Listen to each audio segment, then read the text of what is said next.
Yeah. Uh,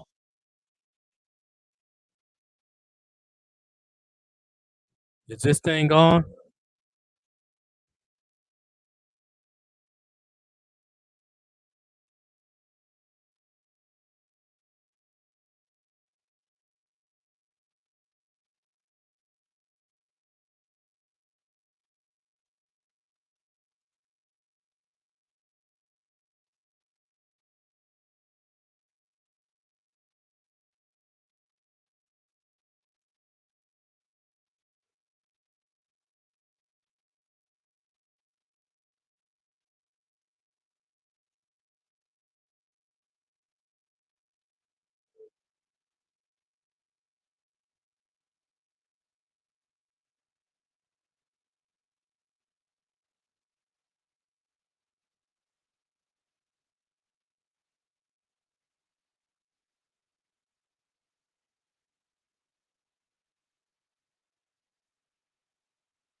Yeah, we finally here.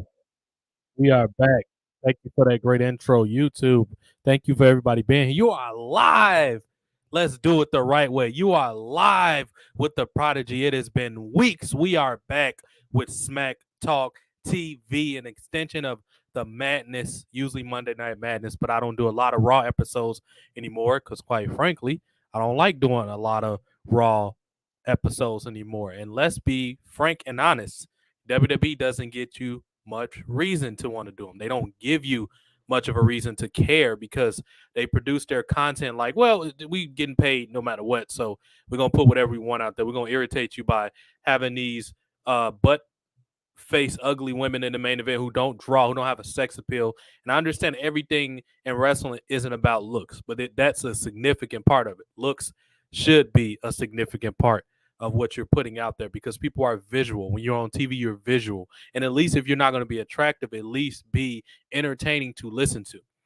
Bailey and her group Damage Control, who my friends hilariously call birth control, and I agree with them, excuse me, their only appeal, well, they don't have any appeal. So they call them birth control. They're offensive in every way. They're offensive to look at, they're offensive to listen to, they're offensive to watch. All of them are god awful terrible except Io Sky, formerly known as Io Shirai, who had a lot of hype coming out of Japan. And we know more times than not, that don't mean a whole lot. It doesn't cover a whole lot of ground because let's be frank, New Japan and Japanese wrestling, they don't have a major deal in the United States, so it doesn't matter if that's what they are. And I meant to put up a what's this thing called? I meant to put up a banner to talk about what we're talking about, the breaking news and all that good stuff. We'll put that on. And of course, we'll be joined by my very esteemed guest host, JoJo, Mr. B, Mr. MMA, Mr. the hottest MMA coverage guy on the internet that's not famous, of course. Well, he's famous to us, but that's not, don't have a mainstream show or podcast or nothing like that. He's that guy. So he'll be joining us momentarily. We decided to do this like, you know what? Wrestling being good this week. So let's talk about this. And of course, this coming Saturday night, probably around the same time, maybe a little later, 11 p.m., to coincide. Best of both worlds, wrestling and MMA coming together this Saturday. WWE has a pay per view live. Saudi Arabia will cover it that night. I'll likely have to work, so I'm not getting up early to watch a wrestling pay per view, even if I was off. So, yeah, we got that coming up Saturday night. So let's look out for that. Bring your drinks, bring your parties, bring your friends. We covering WWE Saudi Arabia, which is a solid card. We've covered it a couple weeks prior to, kind of glossed over it weeks leading up to this very special event. But it's actually one of the few Saudi shows I actually want to watch. Most WWE Saudi shows, I haven't given a about. I just haven't cared about them to watch them. They just haven't. They just been just the crap thrown together pretty much just for the Saudi market. And JoJo's joining us as we speak right now. We're gonna bring this man in the right way. You know how we always do it. First thing I'm gonna do before I play his UFC song, I always like to catch him off guard, especially when it's been a while since we talked to each other. So I'm just gonna let him hear this. And this is the way I want to, because this is something me and him discussed offline, and I'm sure he's gonna be tickled when I play this. He's gonna find this hilarious. So I'm gonna play this right now.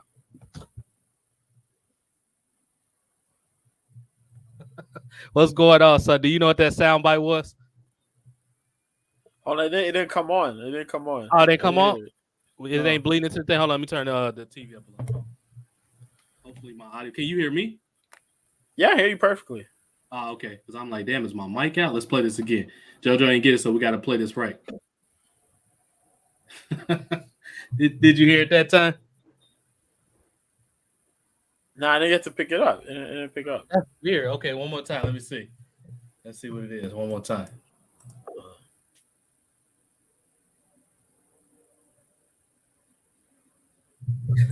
It was Vince McMahon with the do-rag saying, "What up, G?" the coachman. Oh. He had the tight-ass do-rag on. And then he turned around and he said, "What up, G?" What up, G? Then I watched the JoJo earlier another time, and when we had that, it was in Detroit. I'm almost sure it was in Detroit because I remember seeing the Red Wings logo on the wall.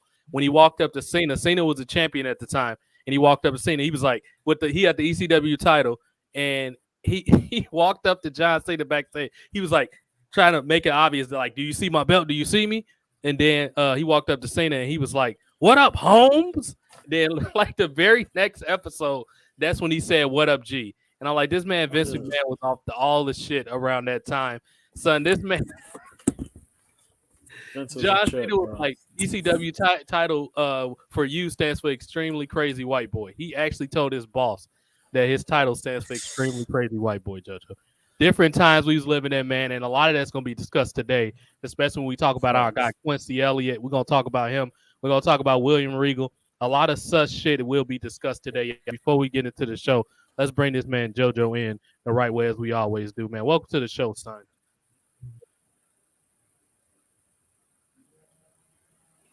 Yo.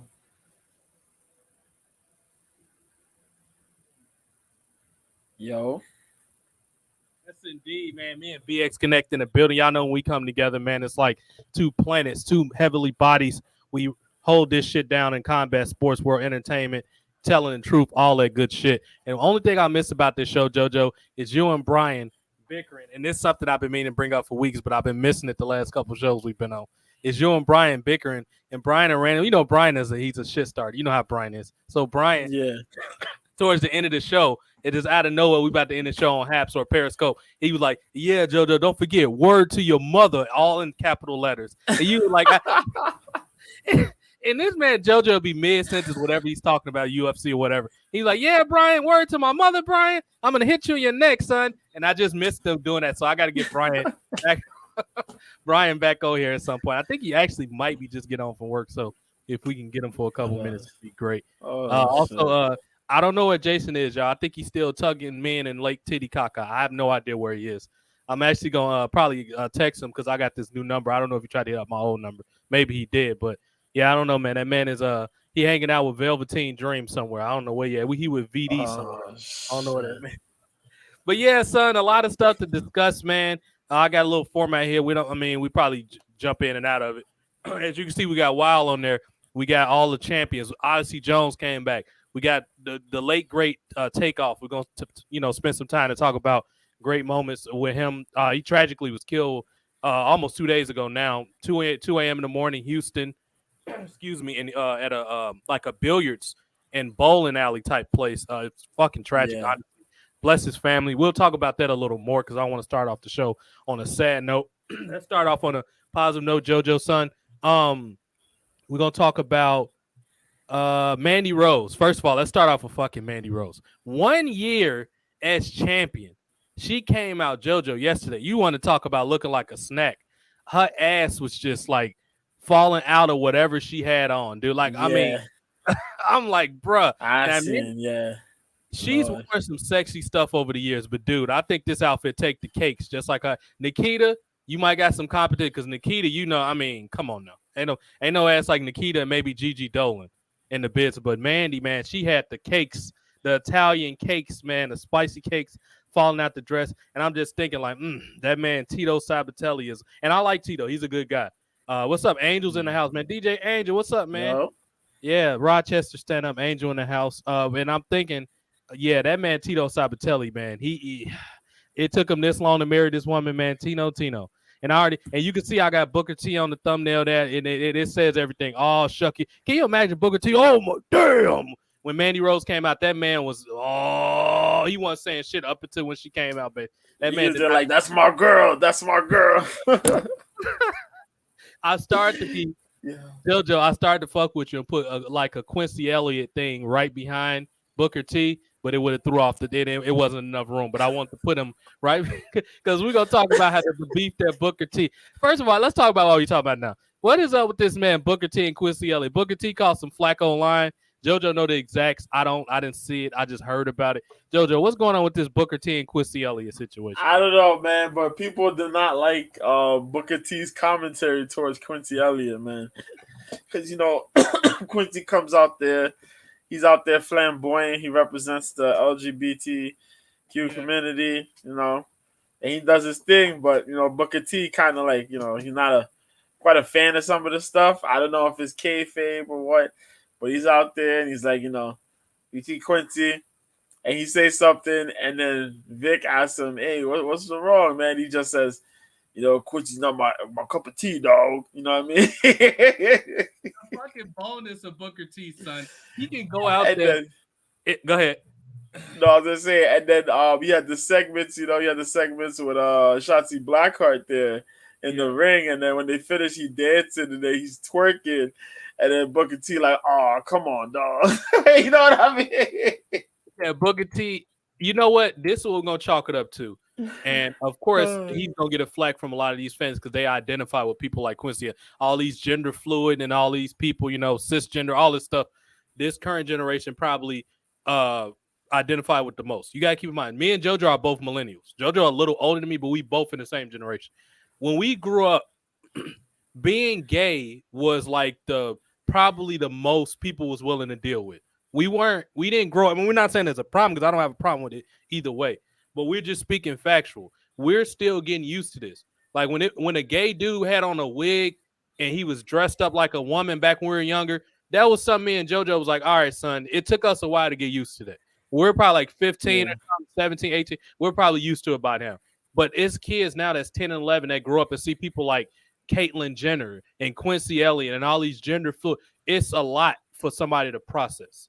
So when we're growing up, like when you had a gay dude, that was kind of unique. You know what I mean? Now it seems like gay is like that ain't shit compared to, you know what I mean? Like to the stuff we be seeing now, the Quincy Elliott's, and it's different. Like you got to give people time to process this stuff. Right. And a lot of people jumped all over Booker T. Booker T, keep in mind, if me and JoJo are millennials, Booker T was born in he grew up in the 70s.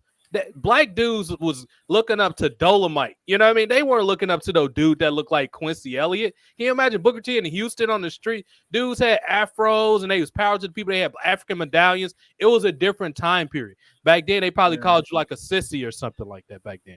And I know you don't say that now, but so all these people that's jumping over Booker T, I think it's more of a generational thing. And people have to understand and respect it.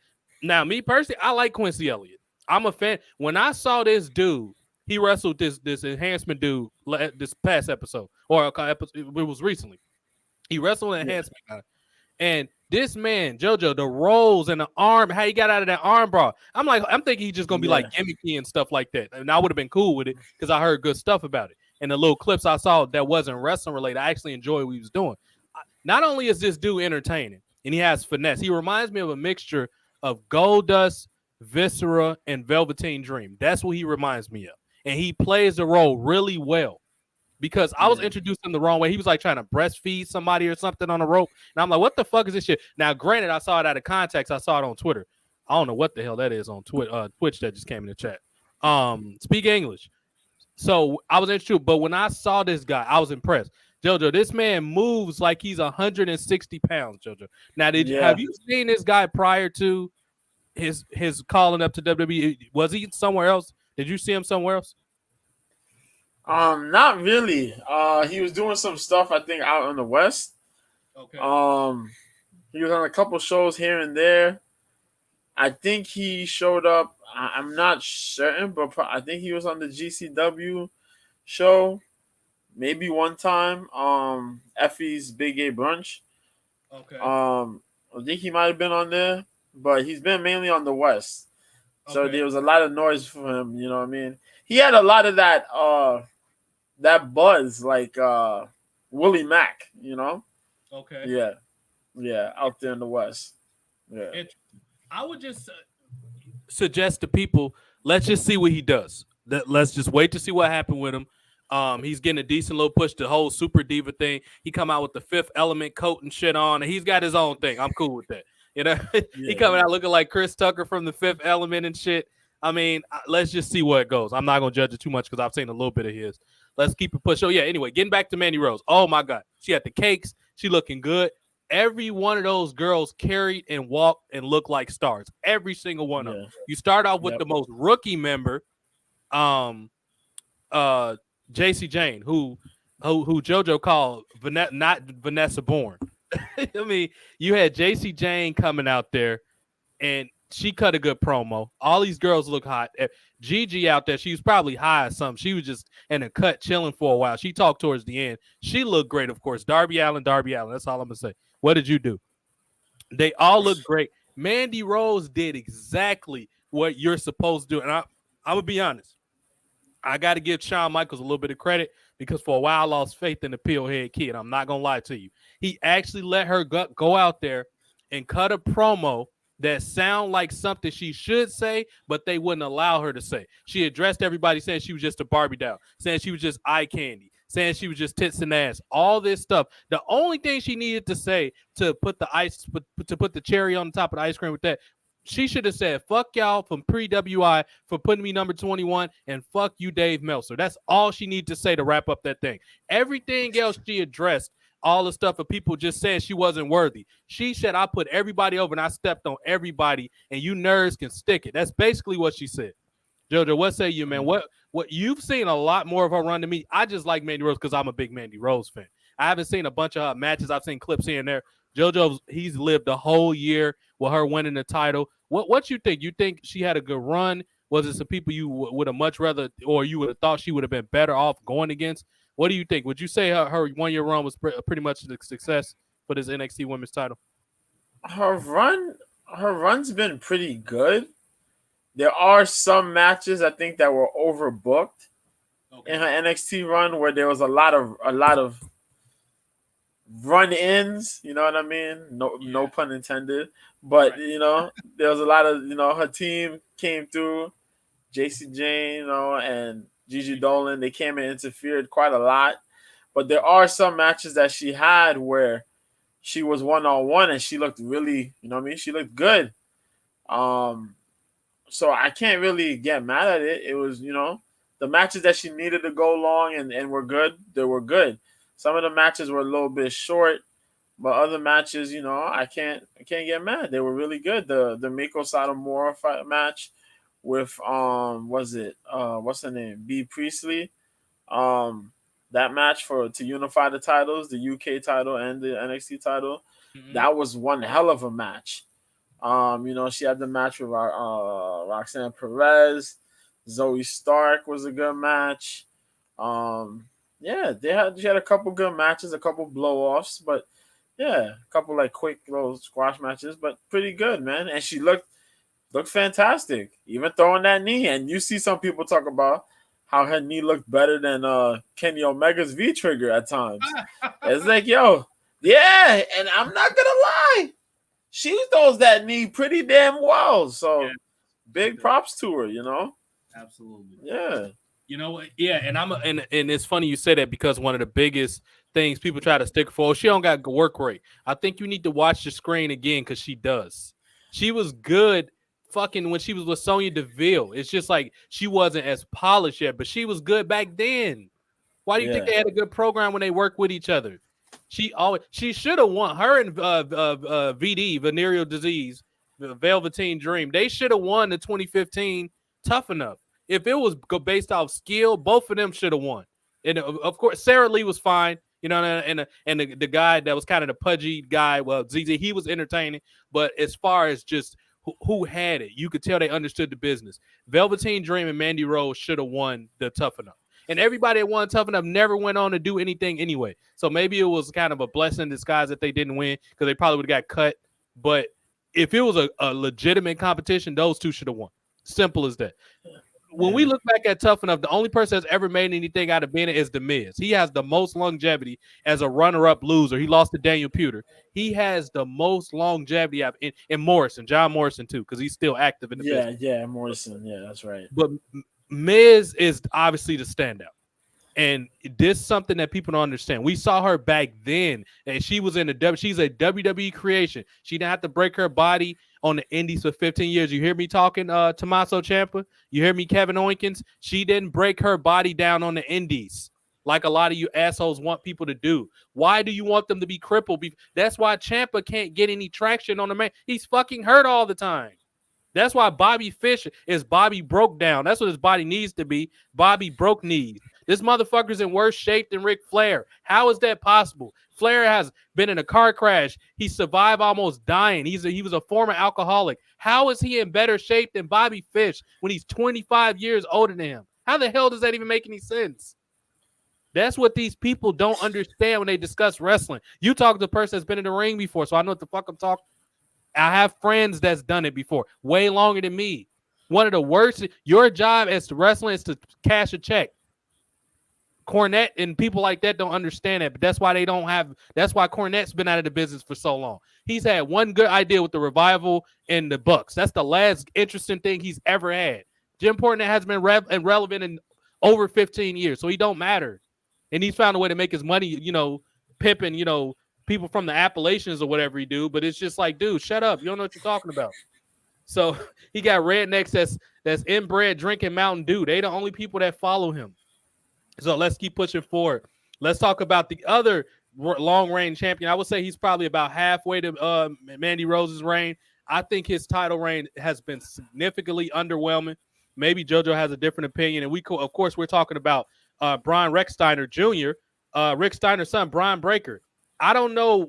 A part of me thinks that Triple H is trying to stick it to this dude because his dislike of the Steiners or whatever, but they've been having him do some absolute bullshit. At first, he was with this fucking circus toy asshole, Jordan Devlin, and then they had him with, why do y'all keep tagging this dude up with cruiserweights? Now he's doing something, at least what's his name is kind of entertaining. Desmond Xavier. I always forget his name in WWE. West something, right, JoJo? Wesley. At least he's kind of entertaining. I actually find Desmond Xavier, Wesley, entertaining. But all these, JoJo, why is this dude not working with the heavyweights? Why is he not working with Chase U and guys like that, Von Wagner, and why is he only working with cruiserweights? Damn, if you really want to know, I think it's just about storyline type things that go on with him. I think it's the battle with him getting into a good storyline for rivalry wise is the problem with Braun. Because Braun came in and Braun was like a freight train and we all seen it. We all liked it. Then, he beat Ciampa. He became champion. And then the champion run came, and the champion run's been kind of iffy because it's like, all right, I'm in some matches. I'm defending the title. Once in a blue, I'm not defending the title, but I'm in a match. And it's like, they did the long storyline with the schism, Joe Gacy. That was looking okay. And then that thing kind of fell off the tracks. It was just confusing. Like, yo, what the hell? You got the Druids and all this extra shit. That was kind of stupid. No offense to Joe Gacy, they got it in the ring, But then you also had him lose his title to Dolph Ziggler, and then he won it back. And you didn't really make that a prolonged, like, one-on-one match between Dolph and Braun, really. You could have made it end on a really good note, but you didn't. Then it's just shit. Like a couple matches here and there. Yeah, where you had good matches, but not really for the title. And then we had this, the Devlin, Jordan Devlin. Oh yeah, as you said, the cruiserweights. Tyler Bate, the Tyler Bate match, which was good, but you said which is true, cruiserweight. Jordan Devlin, another cruiserweight. Not interested. That was a waste. I'm gonna be honest. That was a waste. Ilya Dragunov showed up. That's pretty cool because he could deal with that shit. Right. He's another light guy, but he could deal with that shit. He plays heavy, so I fuck with that. That's pretty cool. He's okay. Yeah. They did the 3-way match, but now we got a problem. Now it's not the problem with Wesley. It's who's now showing up to fight for the title. And this motherfucker hasn't fought no big build person to be fighting for the title. But here we are. Who is it? The one person that I hate the most on that show. Is it Von Wagner? Von Wagner is now in the title hunt. I actually like Von Wagner, JoJo. I don't know. Fuck out of here, man. I'm not trying to hear this motherfucker. Captain Lisp come out of nowhere. Who have you beaten for you to be challenging for the title all of a sudden? What is your acumen? Like, what have you done? You lost to Solo Sikoa. You lost to a bunch of these other people. You haven't quite been in the big picture. What? You lost the ladder match. How do you magically come out here and you talk about I'm fighting Ron Breaker for the title? Oh my God.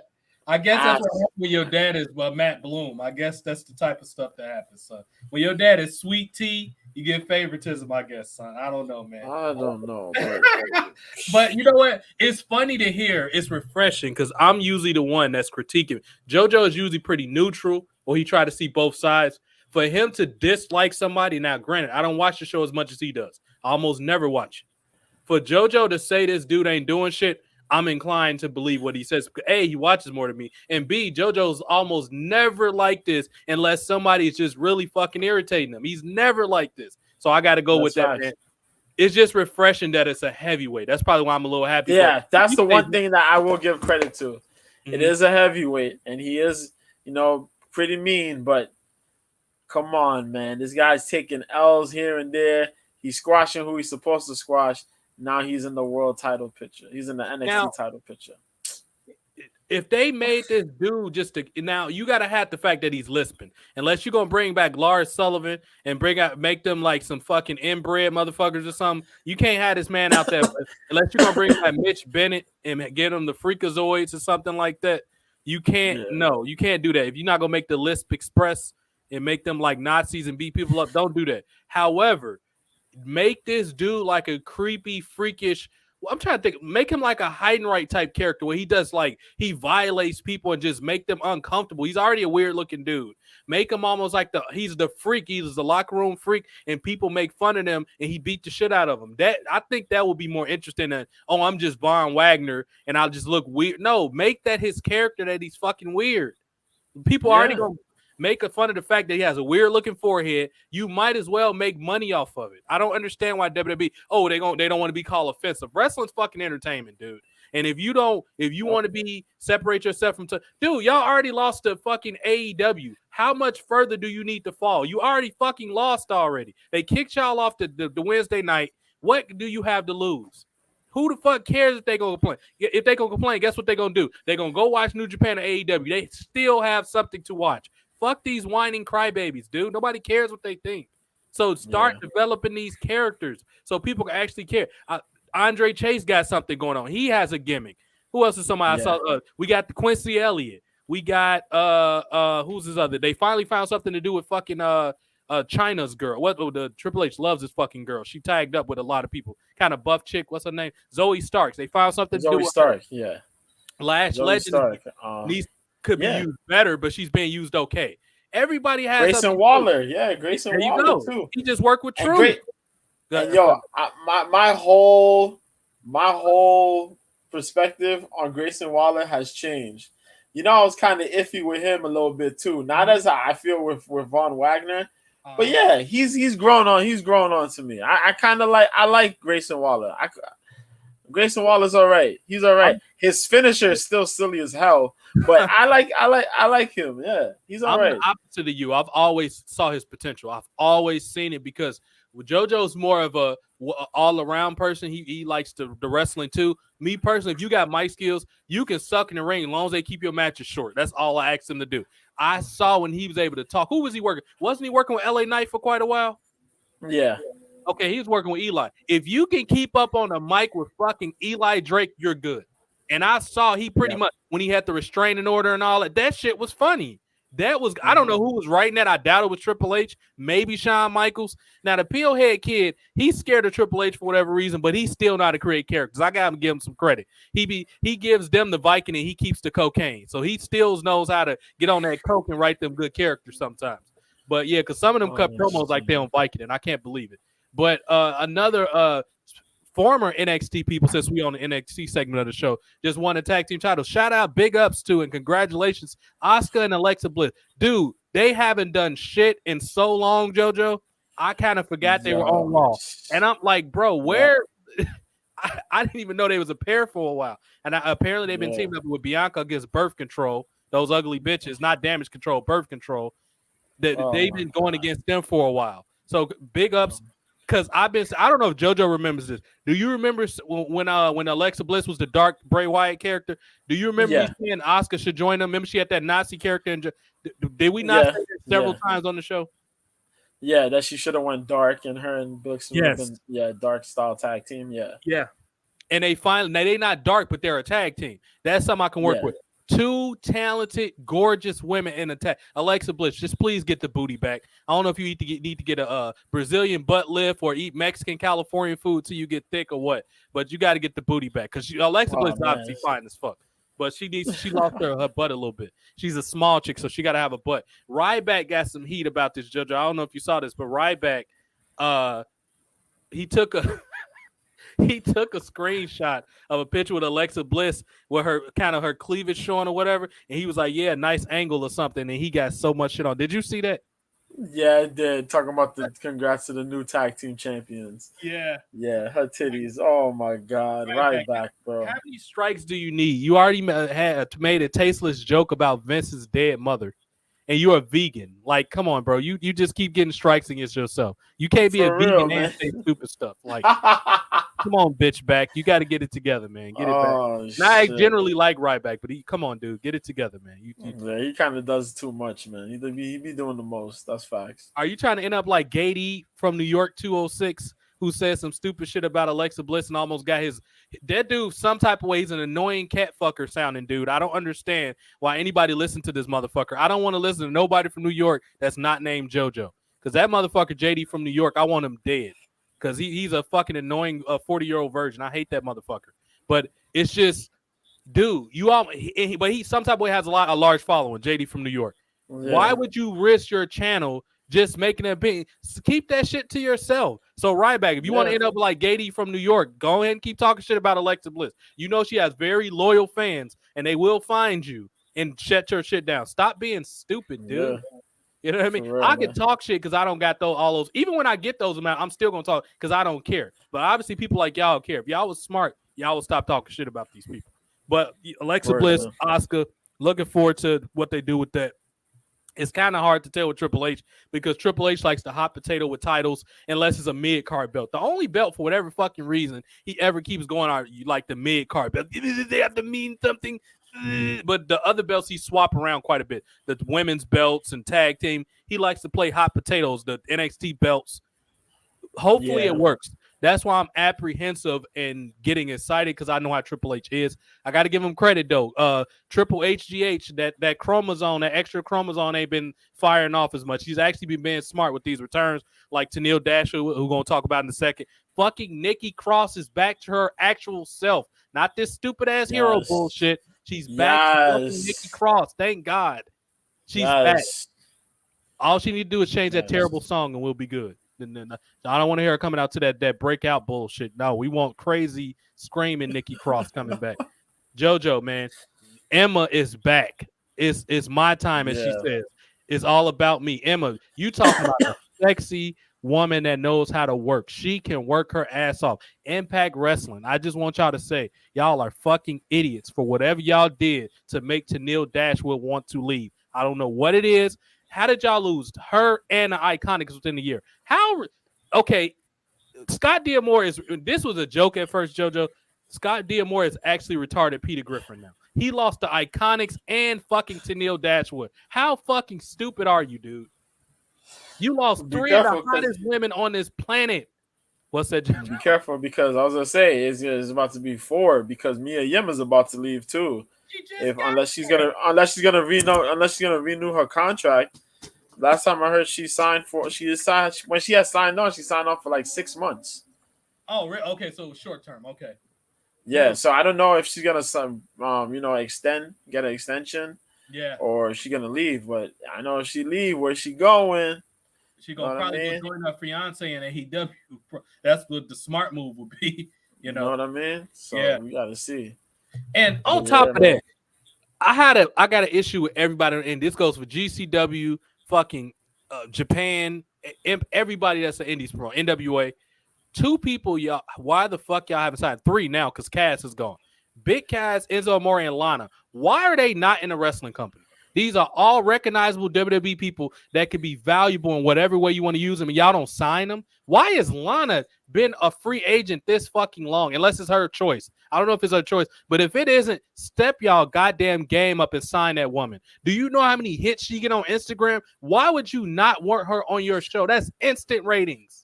You gonna let Lana float around and not what? First of all, AEW, her husband works there. Why is she not with Miro?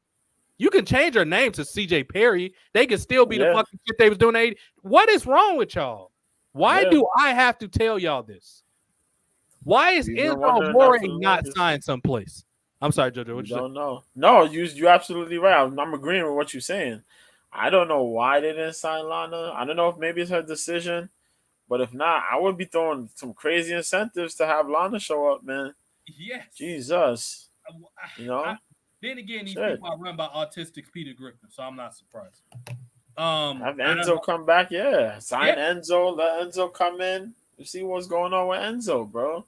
We want to see Enzo with the Vasish. We have to see this. Why is him and Neville haven't happened? Neville doesn't like him. New Japan, make this fucking match happen. They don't. It's money there. They don't fucking like each other. You might as well make some money off of. Say, hey, dudes, I know y'all don't like each other. We're gonna do the Matt Hardy and Edge thing where y'all shoot on each other and stuff like that. Neville, you talk about Pac, talk about why you think he's not worthy and why he's deserving the ring, and just have Enzo shoot on him and call him short. You got fucking money right there. Just make it happen, dude. Him and Tonga Loa, why haven't they had a one-off match with each other in fucking Ring of Honor like 3 years ago? Why? Why is that they both can talk, Tonga and Enzo? Why is that not happening somewhere? Jesus Christ, y'all are fucking stupid. Let's keep pushing.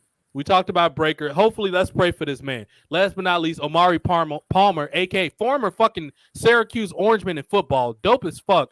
Odyssey Jones. I call him recent Mark Henry. He needs to tighten up certain things in the ring. Like, he needs to be a little more.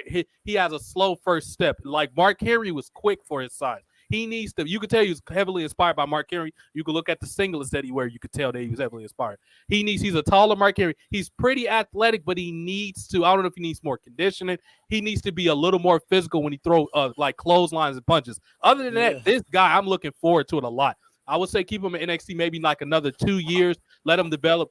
I know, I just spoke positively about Desmond Xavier, so this is not a knock against him. But Desmond Xavier should not be the North American champion right now. It should be Odyssey Jones. So what I want to see is Odyssey Jones not squash him, but maybe I will make Odyssey Jones work heel because we need some big heels to work against Brian Breaker so Brian Breaker can have a disadvantage. Turn Odyssey Jones heel, say I'm tired of y'all not respecting me. I did everything. I just came back from injury. I worked my ass off and have him hurt Dez from behind. You get heel heat on him. Dez can't compete in a full match. Why? Because he just hurt him. So have him go out there and beat him. Now have Dez chase him for the title for a while. So you got that going on. Then eventually Dez some type of way get that title back. And guess who you got ready for Brian Breaker? Fucking Odyssey Jones. How hard is this? Yeah. You can see that. Either he beats Wesley or he beats beat him for the North American. Either best would be Wesley. or Carmelo Hayes, or they end up in a 3-way for that. He ends up winning the North American title. Yeah, match run him up with Braun Breaker, man. The match hasn't really happened yet. Let's get it. Let's get it, man. Big dudes. By WrestleMania season, you can have him. Can you imagine him versus Braun Breaker WrestleMania weekend? How much money they'll make with that match? If you build up Odyssey Jones, he doesn't have to wrestle every week. Have him work on his promos or give him a fucking manager. There's a bunch of people there that aren't doing shit. Why not give him a manager? I'm trying to think who would be a decent manager for him. Bivens is gone. Hathaway or whatever he's going about now. He would have been good. He's gone now though. I'm sure it's somebody back there that could be his manager. Somebody that's one of the girls or something. Go ahead. Yeah, I was gonna say right now he's kind of doing like some of these backstage segments a little bit with Malik Blade and Idris Enofe. Yeah. So that he's been doing some of those backstage stuff with them while he was rehabbing. Yeah. You know, so you've seen him pop up a couple times here and there, on his way to coming back, and then he came back. So he did that little backstage stuff. So, you know, he might be doing some things with them and a little bit, you know, just solo stuff. But yeah, a manager wouldn't hurt. You're right. A manager wouldn't hurt. Absolutely. It would be nice. And what you could do is either turn all three of them heel or have him into these ready for the North American title, let's say in a couple months or something. Have him get his own manager and have Booker T come out of retirement and manage those other dudes, the tag team guys. And what he could do is he can get this started off by Booker T, you know, running them down. Man, this kid had every opportunity in the world to get something done, and he's slowing down. Look at this kid, kind of how he was with Jason Jordan, which I don't know why that never turned into a storyline. Remember, JoJo, at one point he was on Jason Jordan's ass for whatever reason. I don't know what his problem was with Jason Jordan, but he was on that man's ass for like 2 years. You could do the same thing here. Have Booker T just run him down. Yeah, dog, I don't understand what he might well be with Quincy Elliott. He big just like him. He don't do shit. And then have him get pissed off and say, I'm sick and tired. He grab him like he squashed somebody, you know, like he did this past week. He squashed somebody and have him grab a mic. He was like, I heard you been talking shit about me. If you so tough, oh, man, get up in this ring. And Booker T look like, you know, looking kind of apprehensive or whatever. And then he look up and say, you got a problem? I got a tag team with me that used to respect you, but they with me now. And had them go out there and, you know, he run them down or whatever. And now you got something to work with. They can work 2-on-1s for a while. It's a lot of the ways you can slice it. But that could be his first motivation that can get him going at some point. Now he breaks out of that. Why do me and JoJo have to think for y'all? But y'all are the main ones that say we don't know what the fuck we're talking about. How stupid do you sound? As long as me, he's been watching wrestling longer than I have. You think we don't know what we're talking about? Between the both of us, we have 30 or more years of wrestling experience. So what are y'all talking about? You telling me Scott D'Amore, retarded Peter Griffin, can write better storylines than me and fucking JoJo with the resources and money that if I had the money and resources, I bet I could beat WWE. If I had Impact and I had their resources, I guarantee you I would beat WWE because it ain't that hard to beat them under Triple H. I guarantee Vince would have been a little bit of trouble because he got heavy pockets. I would have beat his old ass after a while because if he think putting green nail polish on Matt Riddle's going to get him over, he's fucking stupid too. So I can beat Vince too. He'd just be harder to beat than Triple H. Triple H only take no. If you think damage control is let's say for whatever reason, I had to stay under the SJW Cup ramifications of current wrestling. I can do better than damage control. Give me Toxic Attraction. I guarantee you we will never lose a weekly segment of wrestling ever. If I had Toxic Attraction, if I had Tenille Dashwood, I can even do something with Jordan Grace and Deonna Purrazzo, and they got issues. I know how to make both of them because both of them look good. They're both good-looking women, and they both can wrestle too. It's just they're working for a fucking idiot. I could give me Enzo and Cass. I can have people like Moose and I forgot about Moose. Moose would have been on Roman Reigns. I would have gave him like a black faction. He would have been beating the shit out of everybody. He would have been coming out there beating everybody up, and I would fuck white bitches. I would have had him fuck a white bitch right in the middle of the ring just to piss people off. I probably wouldn't have went that far, but you get my point. I would have used Moose better than. Oh my God, no! Maybe he was saying that. I fuck white bitches. Yeah, I mean. Come on, so why you mad Moose want to stay in Impact so long, JoJo? I don't know, man. I don't know. He got to have some deal or something, man. I don't know, man. You know what that deal is? Unlimited EBT. You can't get that nowhere else, man. He got the EBT card with the sideways 8 on it. You know, the unlimited sound. Oh my God. Yeah, I don't know. I can't explain why, man. But God. Jesus, bro. That's like if you were a pro basketball player, you want to stay in the D League, and you the best person there. That makes no sense, but okay. Word. Word. Come on, son. What else we got going on? Let's finally get to Emma, to Neil Dashwood. We mentioned her briefly. JoJo, what do you think some benefits of her coming back in? Do you think her working with Ronda as a first program is a smart move? I say no, but what do you think? I'm happy to see her. I am happy to see her back. She answered the open challenge. She looked pretty good in the ring there, She ain't slack off. We seen her on Impact. For people who didn't see her on Impact, she was pretty well for herself. There was the tag team champs. She looked pretty good in there against Ronda. They get a good feel for one another. Some things looked a little iffy. For the most part, it was good match, simple good match. She looked good. I look to see where this goes from here for her. Who she's gonna be. Yeah, if she's gonna be just going after Ronda, or who she's gonna be feuding with moving forward. But good return for her, man. Good return. I haven't seen the match now, but I'm gonna watch it when I get off here. I wasn't sure she debuted yet. I'm gonna check it out. Keep pushing forward. We already talked about Grayson Waller, good upside, great talker. We talked about Quincy Elliott a bit. We talked about Todd Stratton. Let's talk about Pretty Deadly. I want to call him something else. Pretty Fagly. Let's talk about Pretty Deadly for a minute. These dudes are heat magnets. They come out with the gay-ass Christian shirts on. They annoy you in the right type of way. What do you think of Pretty Deadly, man? I'm surprised he's getting over pretty good. Go ahead. Pretty Deadly's pretty good, man. I respect Pretty Deadly. Pretty Deadly is really good with what they do. I was expecting to see a little, and I know it did happen, but it seems that the NXT crowd do appreciate them. The transition from the UK crowd to being there in the States. Yeah. That was one of the things I was worried about. Like, the crowd wouldn't really be with them. It just be like, whatever. But they're really entertaining, man.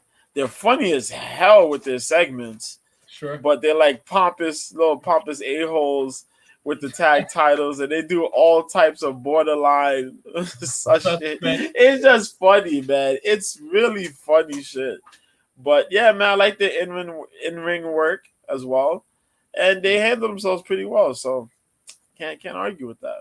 You know what? I think down the line, it'll be some money to be made with them and Quincy Elliott tagging up with each other.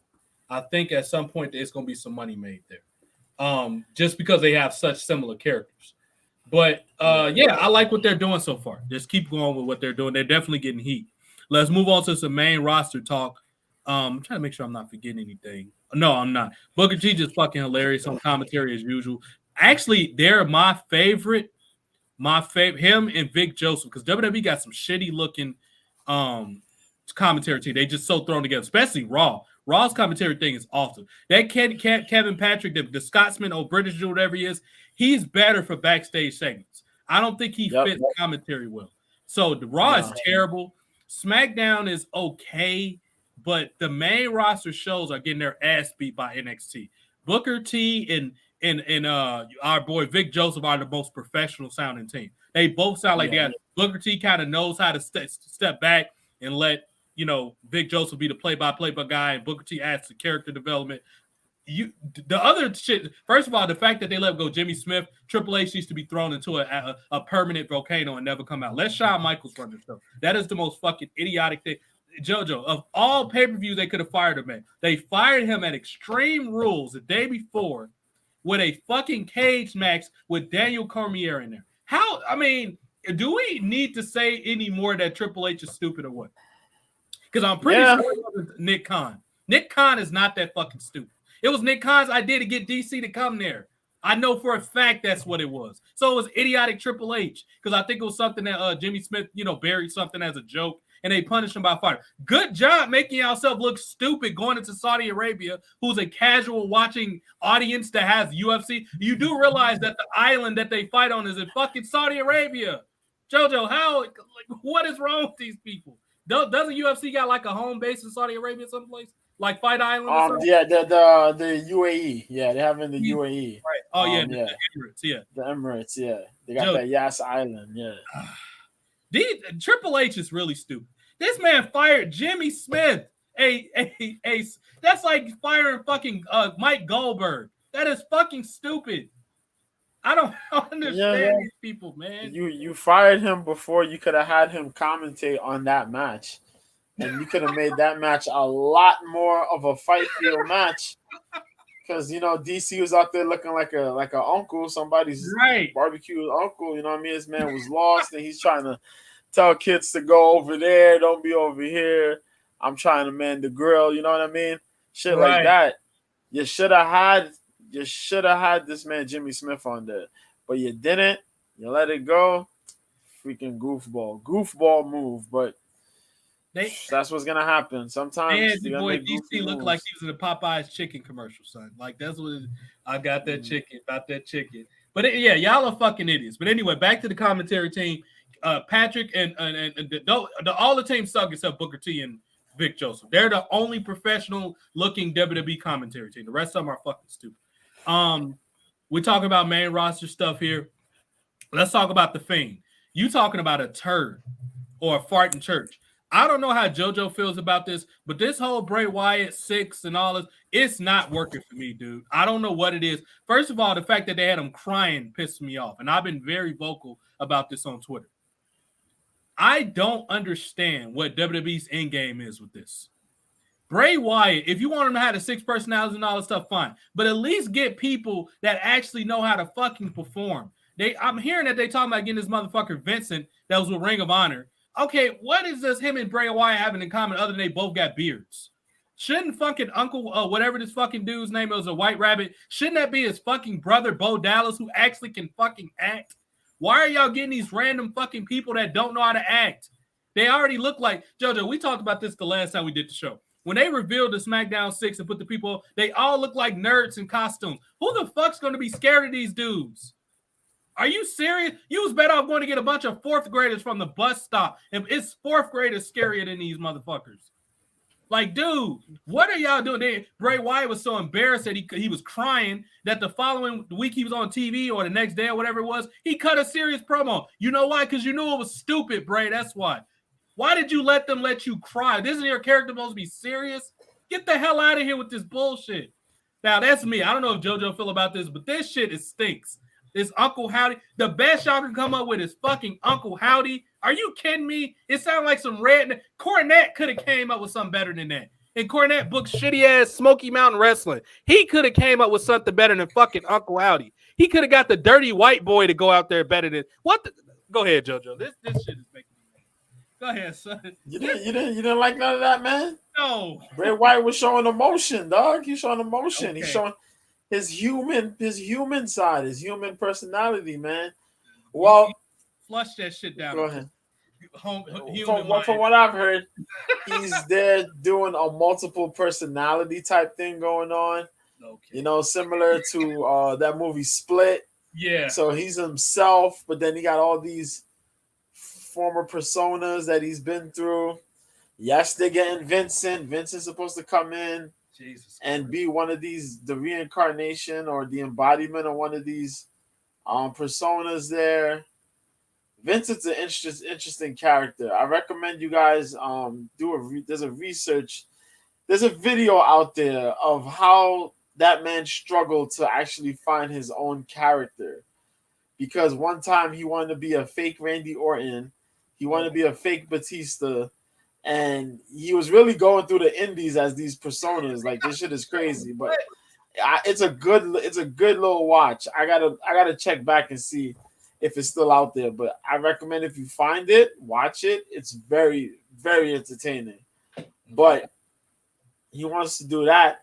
I heard that Bo Dallas is supposed to come back and possibly be one of these members, maybe, but it's not really sure. So take that with a little grain of salt. You know what I mean? Right. But I do like the personality splits.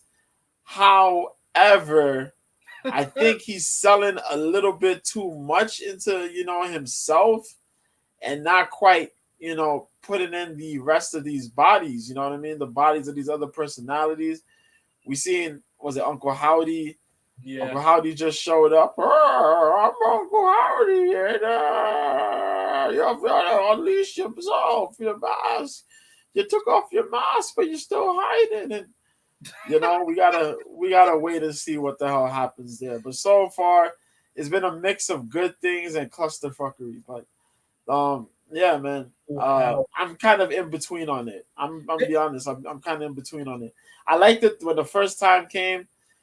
This time he came in a little bit more greasy, a little bit more rough, serious. But then the Uncle Howdy shit came, and it was like, I don't know. But we'll see what happens from it. It's not an intimidating character at all. If they want to see an intimidating redneck, go watch Resident Evil Biohazard, aka Resident Evil 7. That old ass man and I beat that game like 3 times. That old ass man on there was actually fucking scary. That dude was scary. The one that played Jack, that motherfucker was scary.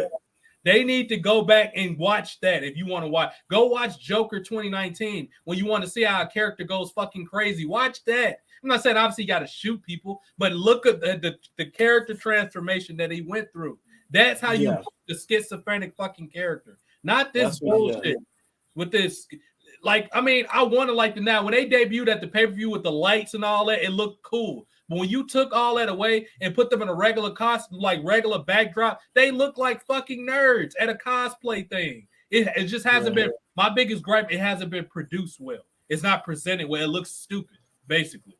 It looks dumb. I want to. And why is Sister Abigail never been played by anybody? Either make fucking Nikki Cross or Alexa Bliss Sister Abigail already, or get the girl from she passed. That's right.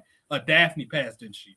Who's the other girl that had that similar like character to her? It was another girl, Roxy Laveau. Get her to fucking play the character, dude. Or at least get no, Rosemary sucks now. She used to be interesting. She's a fucking whiny ass crybaby online too. Sue Young, maybe Sue Young. Maybe like a Sue Young or something. I would have said Rosemary, but she's a fucking idiot now. So that's what we got going on with that with Bray Wyatt as far as main. I hate it. Did you hear about Dana Brooke losing to his referee in Canada? Aja, fuck the cute black referee, Aja something. She beat Dana Brooke for the 24/7 title in Canada a week or so. Oh my God, no, I didn't. That's crazy. But did you hear the reason why she lost? Why Dana Brooke lost? No. She has heat backstage because Seth Rollins. You saw the thing with Seth Rollins and her, right? Oh my God, yeah, I did hear about the argument. Yeah. She has heat because of that, because she exposed Triple H's boy, Triple Nose's boy. You're not gonna embarrass me. So she had to lose that title at a shitty house show in Canada. And no, it wasn't Impact if y'all think, because that's a shitty house show in Canada too. I'm not talking about Impact, but no, she lost that. But apparently she got a little bit of heat because she went, dude. Seth Rollins, fuck you, Triple H. First of all, I would have thought he would like Dana Brooke. She got like the powerlifting background or whatever. Dana Brooke is fucking hot. First of all, she's cool as fuck. She's one of the coolest people ever. I met her a couple times, and she stuck it to that fucking big nose, no draw asshole. Fuck you, Seth Rollins. You had every opportunity ever, and you still suck. Fuck you, dude. All the pushing. Brock Lesnar couldn't get you over. He's Brock Lesnar, and he couldn't get your fucking bomb ass over. You just terrible at your job. The best thing you've done lately is train Zicky Dice. Fuck you, dude. Yes, Dana Brooke has more charisma than you. Your wife has more charisma than you, and she's terrible too. She's just not as bad as you are. You fucking asshole. So but Dana Brooks got heat because of this shit, and they made her lose to that referee. Dana Brooks been over with this. Her, R-Truth, and fucking Akira Tozawa is more over. Seth Rollins, turn in your man card. Turn in your WWE card. Go home. How about that? Akira Tozawa is more entertaining than you. He's a little dude in a midget costume. A ninja outfit, and he's fucking more entertaining than you because you're worthless at your job. Get the fuck out of here, dude. You've done nothing. Shit. Dominic Mysterio with a mullet is better than you. Get out of here. Fucking boring ass SJW Damian Priest, who wears makeup, is better than you. Get the fuck out of here, dude. Rhea Ripley on her worst day with Down syndrome is better than you. Ripley is actually damn talented. I love Rhea Ripley. But, dude, you suck. Fuck you, Seth Rollins. That's the point. Get the fuck out of here, dude. But, yeah, Dana Brooke has heat because of that.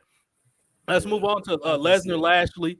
This street fight stuff. Look good, man. You talking about the way, I ain't gonna lie, I thought it was gonna be corny. Not the fight itself, but before it got to that. When they had Lashley in the back being interviewed, he was, had the suit on, he was hooked up like an interview. Lesnar was in the ring. This man was holding the cowboy hat. Come on out, Bobby. He's really buying into this fucking frontier character he's been playing. Fucking Brock Lesnar has been hilarious since he's returned, dude. I didn't know he had it in him to be this because he's usually serious and kind of dry and stuff. He brought Heyman back to be his manager. He literally told WWE after they made him cut that awkward ass promo in 2012 when he was sitting at that table with that contract. He told them never do that again and bring in Paul Heyman. That's why Paul Heyman came back to WWE because Brock Lesnar asked for it. However, I didn't think this man had it in him, JoJo.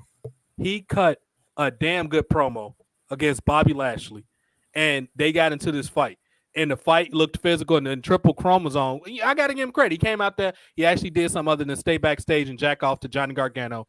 He came out and actually act like a GM for once. So that was pretty sweet that happened. And now I'm more excited to see this match. But what you think? Yeah, I loved everything, man. I can't say nothing bad about it. I love everything. How the build has started, how the things are continuing. Where Brock jumped Bobby for Bobby to lose the title. Bobby got his revenge and just dunked that man through the table. Oh my God, through the announcer's table. That was ugly. And then this shit that happened on Monday. Oh my God. This build is insane. And yeah, big props to Brock. But we gotta remember, Brock has been this way during his rivalry with Kurt Angle. He had some of the best lines, and he did some really funny stuff. People kind of forget that, even with him and Eddie Guerrero a little bit. Yeah. So he's out here in full form. He's taking all that stuff he learned from early in the years. He's putting it to full form, and he's out there as himself, man. The dude that just be out here farming and living in the middle of nowhere, just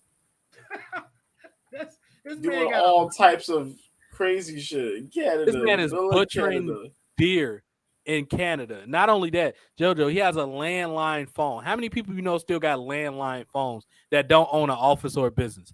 This man prefers people to call him on a landline phone, son. That tell you everything that you need to know about Brock Lesnar. Yep, that man is magical. Yes. But that's going down one of the main events for the pay-per-view this weekend. That's going to be a hell of a showdown because we only saw it once this year. As crazy as it sounds, we saw Brock Lesnar and Roman Reigns. Lashley wrestled once in 2022. Once. First of all, they've been in the same company for about 5 years, and it didn't happen. Let that sink in. If that don't sound absurd, I don't know what does. You had these guys in the same company for almost 5 years, and they never interacted with each other. That right there shows you that Stephanie and Triple H are underachievers, and they need to ride on a little yellow school bus.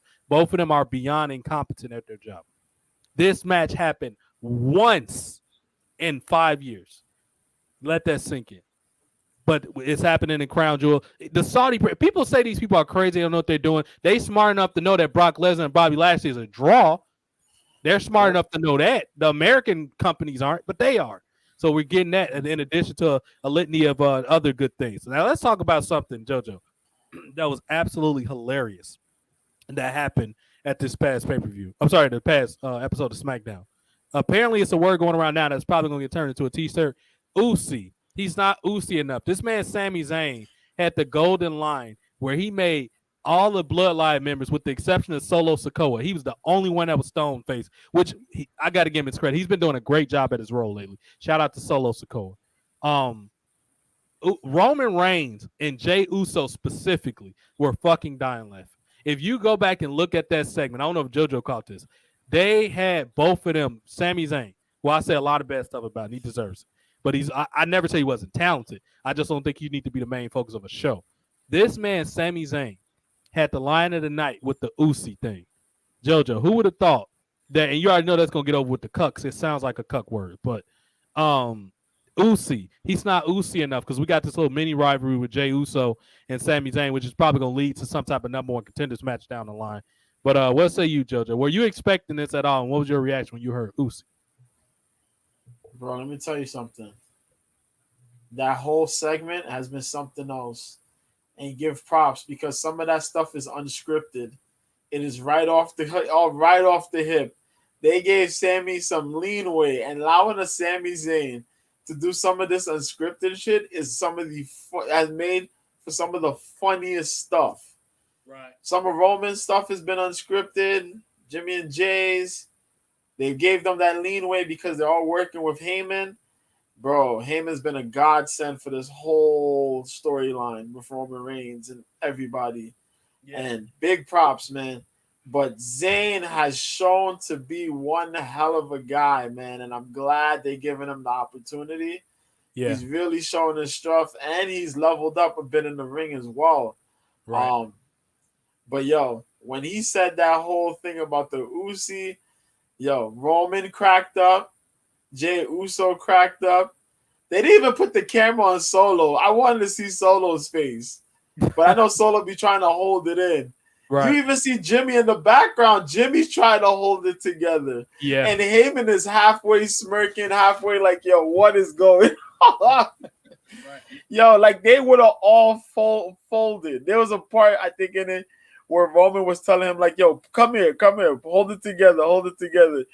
And Jay was trying to turn around, but he forget, like, yo, there's a whole crowd there. So,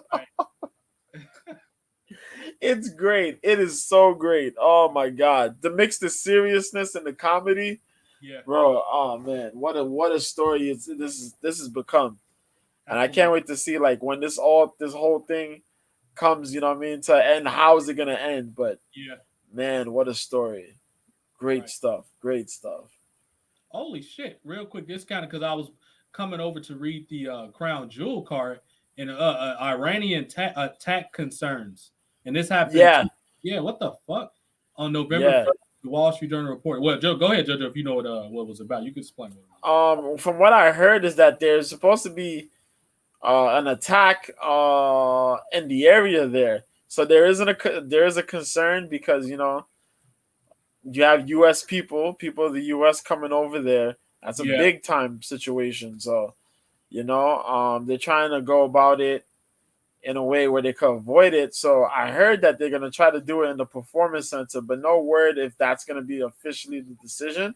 Right. But yeah, there is a war going on somewhat, and there's an attack that they had heard about that's supposed to be happening and about that same time where the event will be taking place. So for precautionary reasons, they may have to hold back and do it in Florida, but we'll see. Okay. That's what I've gathered from what I've heard. Safety is paramount, of course. I mean, don't put nobody's safety at risk, the Iranians or Americans. Safety is the most important thing at the end of the day. And hopefully, you know, that situation is nullified prior to it. But if they have to do it at the Performance Center, it's going to be a great event either way, honestly. Excuse me. It's not like it's like a WrestleMania where they have to compromise the set. Like COVID-19 fucking destroyed WrestleMania 36. That was supposed to be a completely different show. And, of course, they got pushed back to the following year. But, safety comes first. I'm sure it'll be a great car either way. So, yeah, I didn't know about that, but that's horrible. Hopefully everybody's safe. And this is very similar to, you remember when WrestleMania 7, when Slaughter worked with Hogan and they had them bomb threats at the LA Stadium and stuff like that? Oh, my God, yeah. What's that? Nightmarish, yeah. And you imagine, like, that could have been catastrophic and disastrous because that particular stadium, that's the USC Trojans, that stadium hold like 105,000 people. That is a big-ass stadium. You know what I mean? So WWE was very cautionary. Of course, Meltzer fucking disputes the story. He disputes everything. Meltzer, bro, we stopped respecting you when you said WWE didn't have a standout match until 2011 or whatever. That's when we knew you were a fucking idiot. So anything you say pretty much at that point, we don't take serious. So get up out of here. Meltzer was saying it's because they didn't sell enough tickets. Who knows if that's true? Maybe it's true, maybe it isn't. But WWE, let's say it is true, WWE was smart enough to know that that was an excuse that they could use to go to a smaller venue. That ain't even an excuse. That's a legitimate reason. Obviously, it was bomb threats. Like, what are you going to do? You know what I mean? So, yeah. So, Meltzer, get up out of here, dude. Trying to make a story out of everything. But let's keep pushing. We talked about the Uzi thing. Now, this is why I kind of stopped with my notes because I had to run out because we weren't really sure we was going to eat for dinner here, but we eventually figured out what we was going to get. And I stopped. I just kind of, jotted some stuff down, but I stopped as we got to AEW. But luckily, AEW came on today, so a lot of this information JoJo probably saw. The one thing I jotted down for my AEW notes, let's talk about the sus nature as of late of William Regal. We should have called this the sus show. It's been so much sus shit. What is going on in wrestling right now with so much sus? This is something me and JoJo went back and forth about a couple tweets a few days back. But JoJo, what is up with William Regal making advances with different wrestlers? Excalibur, then he was talking about he wanted to eat somebody up or something like. I forgot who he was talking about. I just want to eat Excalibur up. What is going on with this man William Regal, son? Is this like an inside joke, man. JoJo? What am I missing here? I don't know, man. Those dudes get weird on commentary, man. I tell you, if you ever want to hear some of the funniest, weirdest, backward shit, listen to commentary on AEW Dark or AEW Dark Elevation. Yo, their nonsense has been leaking over because they do the shows at the same time they do like AEW Dynamite. Yeah. So it's pretty much part they split it, and that's the show Dark and Elevation. But yeah, they've just been like I just don't understand it. It's just been some spills of some randomness, some random suspect behavior, where either he gets caught up, Regal gets caught up, he says something, and Excalibur catches it and throws it into some type of sus type field, and then either Regal responds more serious or he like jots in, like he kind of goes along with the flow of things. So it's like, hey, yo, what the fuck is going on? And then you have Taz who kind of balances everything. So he kind of makes it like, yeah, really machismo type stuff. So yeah, it's just kind of funny. But I'm glad. Yeah, man, some of it just be bleeding. It be bleeding through. So if you hear something, you gotta forgive them. Absolutely. And I'm gonna check out some of that stuff. I'm glad you said Taz because you just reminded me. One of the sus jokes he made was Taz's son Hook. He made a sus joke about Hook too. And I'm thinking like Taz is probably gonna choke William Regal ass out for saying that about his son. But he's like, yeah, I want to just chew him up or something. William Regal, bro. First of all, hold the butter, man, and get off that weird shit. We already got enough butter with Brian, but so we got that going on. JoJo, I'm gonna pass this to JoJo because I didn't watch NXT. What's going on? Well, let's talk about before we get to the actual results of what happened on AEW tonight. Let's talk about what's going on with all the Bucks and CM Punk. Is Punk going to re-sign his contract? What's going on? Have you heard anything? The news? Because I haven't heard much news about it. Not that I've been really looking for it, but what have you heard anything about Punk, his contract? What's going on with the Bucks with the suspension? What's going on with this? Well, according to what's been going on as far as that whole suspensions scenario is gone, I know Brandon Cutler has been back there at AEW. He's been working backstage. He's been back there. Nakazawa, I think, has been showing up there, but he hasn't been on TV. They've been doing backstage stuff. Ace Steel is permanently gone from AEW. It is what it is. As for CM Punk, they're trying to buy out his contract. And I've heard some rumblings talking about, that WWE might try to get him. But then there have been people who said that have been close to him. So take that with a grain of salt. That saying he might not wrestle again. He might not ever wrestle again. I know he was on Heels, the Steve Amell show, the wrestling show. Yeah. He's done some episodes there, and Amel's really liked his acting. CM Punk can actually act. I know he was in that one movie that kind of made no sense, but he was all right there. But on Heels, he looked pretty damn good. I think he could do that if he just tunes up things a bit. Sure. But as far as wrestling goes, Triple H has been talking about, hey, sure, man, I wouldn't mind if things work out. If things could work, if we could work together, come through. But before Triple H really had his problems with them, and look, they manifested and took fold because CM Punk is fucking out of AEW. You know what I mean? Right. After everybody was hyped for him, not even a year passed, and this fucking guy really just transmodified into like this super asshole. And but yeah, man, I don't think he's gonna come back. As for the Bucks, they teasing some return. Hashtag elite the elite. So pretty much everything that they've been showing the Young Bucks that have been promoted on there and stuff like that, they kind of erased them. I don't know what that means, but we'll see. And that's it, man. Also on sidebar news, guess who showed up magically back to AEW to wrestle Chris Jericho? And Chris Jericho's open challenge for the ROH title. Who was that? Colt Cabana. No fucking way. Colt Cabana came back. Colt Cabana, banner. Yeah. And I was dying. I said, yo, they trying to really just make us all forget about CM Punk and all the shit CM Punk has done. Right. So yeah, man. It's just some funny stuff though, but that's what's going on, man. They should make Colt Cabana shoot on CM Punk. Talk about, you pay my bills, huh? I'm back, little bitch. You know, just have him fuck with CM Punk. You a quitter. I didn't quit. You a quitter. They should see, Tony Khan is terrible at taking controversy because he don't want to be seen as the guy that can't control his company and all this bullshit. Tony Khan is terrible at capitalizing on controversy. He didn't capitalize on these fights. How many fights been backstage in AEW in the last 3 months, JoJo? Oh my God! Isn't it been more than 3 fights backstage? At least. What's up, Marissa? Yeah, man. At least 3 or more fights. Yeah. And most two of them involved. Yeah. No, sorry. Go ahead. Sammy Guevara. Yeah. Yep. And as you were saying, yeah. Go ahead. My fault. Go ahead. And a lot of it has been with people that got gripes with contracts. Why not fucking address this stuff? Why not Tony Khan, you want to be a character so bad? How about you go on TV and turn into a heel and say nobody is leaving this company until I'm ready for him to leave? You know how much heat he will get for that? Make it seem like he's pulling favoritisms for CM Punk. Like, yeah, I didn't shut Punk down. Punk was the first person to give me a million views on this show. What can you didn't do shit, but you are silly enough to sign this contract, so you're going to stay with my company. We beat WWE. We knocked them off Wednesday nights. Why not turn this shit to a storyline? Everybody always talks about invasions and all this. Make this shit an invasion. Everybody said that shit. Everybody has said that shit. When we heard Vince Russo say that shit. Yep. Jim Cornette said that shit. Eric Bischoff was one of the first people to say that joint.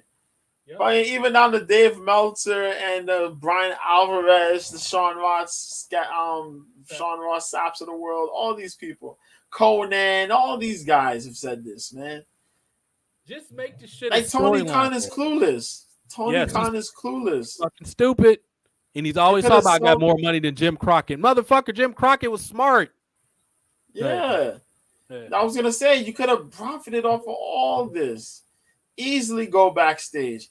Easily wrangle all these guys up and say, hey, we got something here. But if you guys could manage to work together, let's make this thing happy. If you guys are willing to leave, or if Punk is willing to leave, or you suspend him, make something happen before you leave. Right. Because, bro, he's going to leave, and that's going to hurt those draws that he was able to make out there, those $1 million gates and all that shit. All that you're going to lose out on, and it's just going to be the average product until you get Moxley and MJF in the ring. Right. You could have profited off of this shit. Had that thing going, had this feud going over there with Punk, and make things work.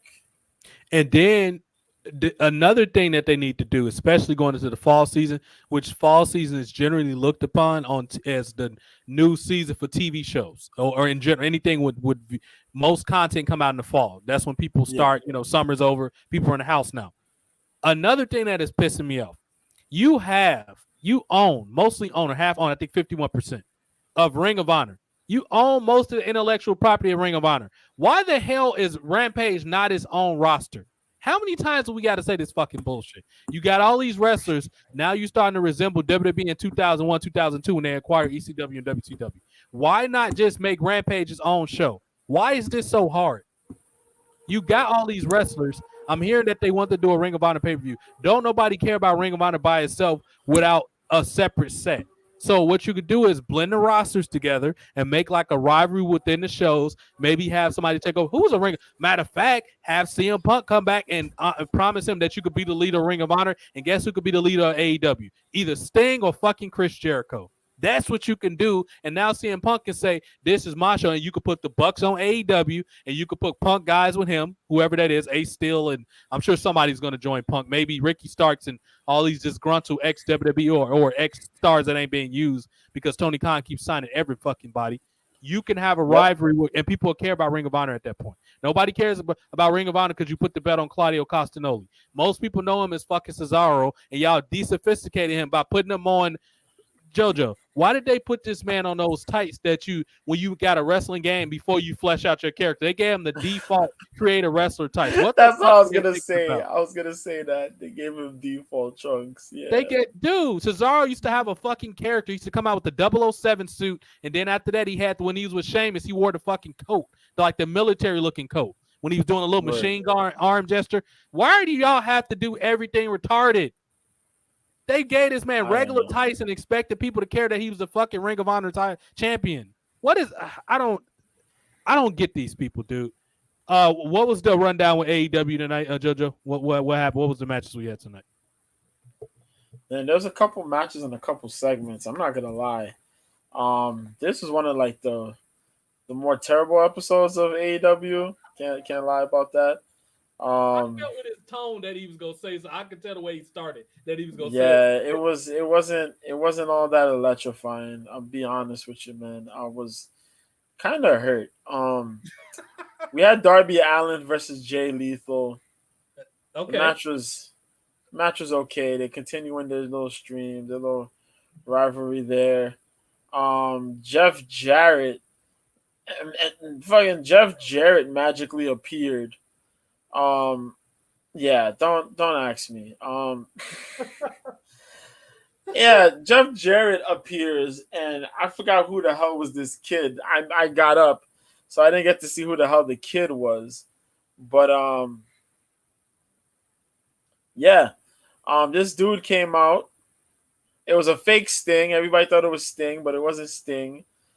But yeah, Jeff Jarrett came out.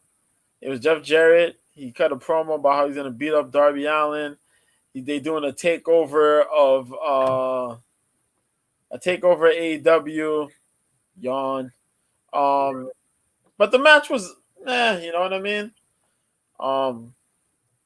Yeah, it was Cole Carter. The fucking kid from the what is it? The factory. That he was on WWE and then they brought him over here to AEW. He really ain't doing anything. Yeah. So that's what happened. Yeah, kids, go pay money, your hard-earned money to see Cole Carter. Jesus fucking Christ, dude. Yeah. This motherfucker's name is Cole Carter. Jesus. Good. Word. And then we had Lee Moriarty versus John Moxley, you know, because they're gonna wrestle, of course. Because I think Ethan Page is trying to fight John Moxley for the title. So he fought Lee Moriarty, aka Kid Wuddy. Because you know wanna be Kid Cudi, Kid Buddy, Kid whoever. What? King Fuddy, whatever. But he looks like Kid Cudi because he got the dyed green hair. I like Lee, but what the fuck you just sticking him in a faction just to stick him in a faction for? It's kind of silly, you know what I mean? But it is whatever. They still trying to get a damn promo out of Saraya. Yawn. These dudes they came outside, they came out there and they cut a segment for Mr. Ass for Billy Gunn because you know it was his birthday, but he had his hands bandaged. FTR came out, then the Gun Club came out, and it was just all these guys just talking crazy shit, whatever. And then they challenged. Then I told you Jericho came out.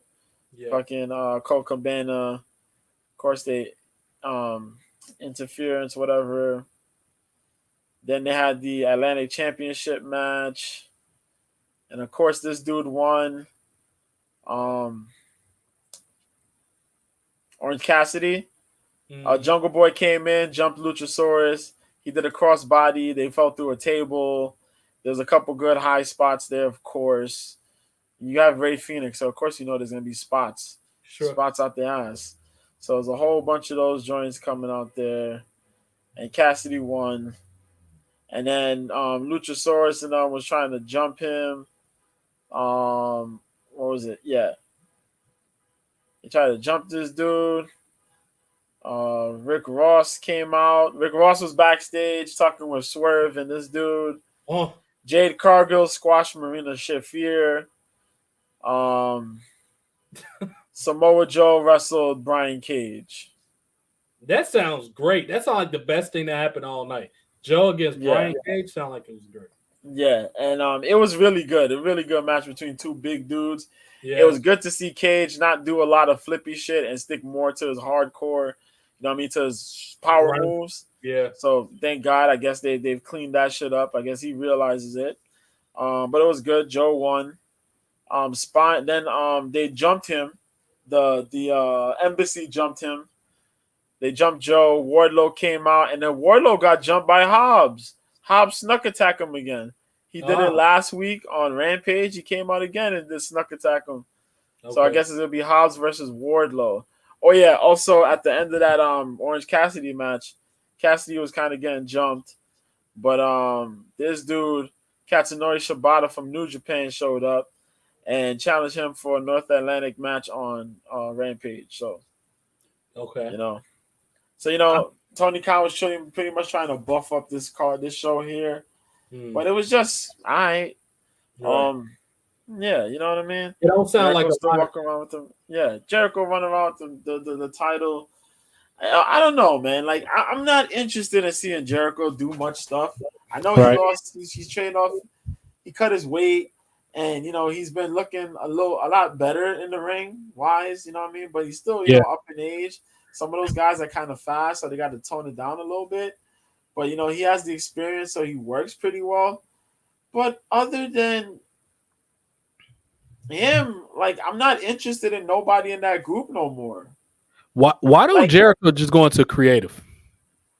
I don't know. I do know they did give him a contract extension. He signed a contract, so he's gonna be in there doing EVP stuff possibly, right? And some mentoring stuff, kind of like how Moxley signed a contract. Yeah, they had Moxley sign that contract too, the extension. Yeah, so he's gonna be there for like another 5 years or so. And you know what? Mentoring and all that stuff. Yeah, I think that's good for Jericho, and and I agree with you. I feel like his career is peak. He can go more into mentoring and creative stuff now. Just like Matt Hardy. Matt Hardy, why are you?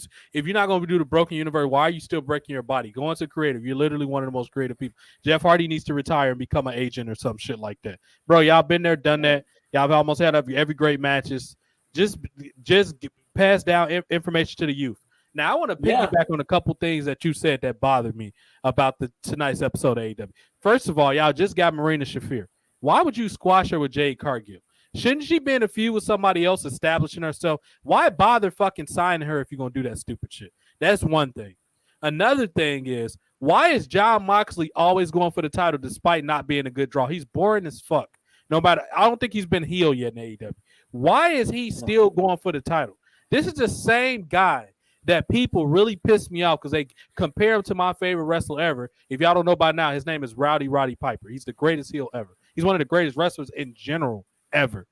And it already pissed me off. And y'all comparing to Brian Pillman, who's, I guess Moxley is more like Pillman than he is Piper. However, this is the same motherfucker that can't handle criticism. When somebody make a joke about him relapsing, he got the fan thrown out the building. You're a pussy, dude, first of all. And then you're a non-drawn pussy, which is worse. Why do y'all keep giving this motherfucker the title? Now, he's better than boring-ass Adam Page. Don't get me wrong. Adam Page I would rather watch fucking paint dry than watch Adam Page. However, Jon Moxley is a boring, unprofessional piece of shit, too. Why has Miro never been champion? Why haven't the title been put on? Take a chance with somebody like Luchasaurus. Yeah, he can change his character, take the goofy dinosaur mask off. That guy, fucking Austin, I forget his real name, is Austin something. You can do something with that dude because he's big as fucking, he's athletic, and he knows how to wrestle. Give somebody, first of all, Miro will be my choice. But if you don't want to put it on him, get it. You got guys like Brian Cage, fucking a Wardlow. Why are these cats? MJ fucking F. Why are these people not getting title shots? Why do you keep putting on fucking boring ass Moxley? He had the title for a year, the very first champion. He didn't do fucking shit when he had it. Why are you keep giving it to him? He's fucking boring. And not only that, he can't handle stress as a champion. What's that? You say what? I was to say, you know why? Why is that? Because as DJ Khaled would say, he's loyal. He's faithful. And that's why he's the guy that could call in and just fill in the void. He stays professional. That's the only things I see why. He has the experience. He's very professional. He's not trying to cut corners. He's willing to work, which kind of is a plus, but also kind of a minus in a way, you know, when it comes to the business. But Right. it is what it is. And they really respect, bro. Tony Khan really respects it. And through this whole shit, he's been really the consummate professional.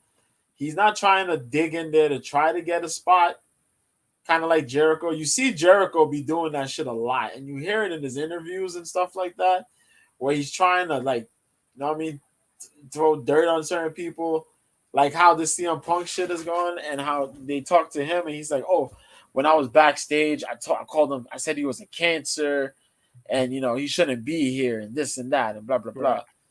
Bro, where was all this months ago? Right. Where was all this energy months ago? Now, Right. because this guy is not there and the Bucks aren't seen, this is when you're gonna come out there and talk your trash and do all this shit. Right. Jericho, man, I respect you, but bro, no, bro. And I'm gonna be honest, man. And I'll be looking at this. I'll be watching Jericho wrestle and a lot of shit, and I'll be like this, man. I'll be looking at him like, yo, this man is so lucky we don't have Eddie Guerrero. And I know some of y'all are gonna be pissed off when I say this other name, Chris Benoit. You're lucky both those guys are not here right now.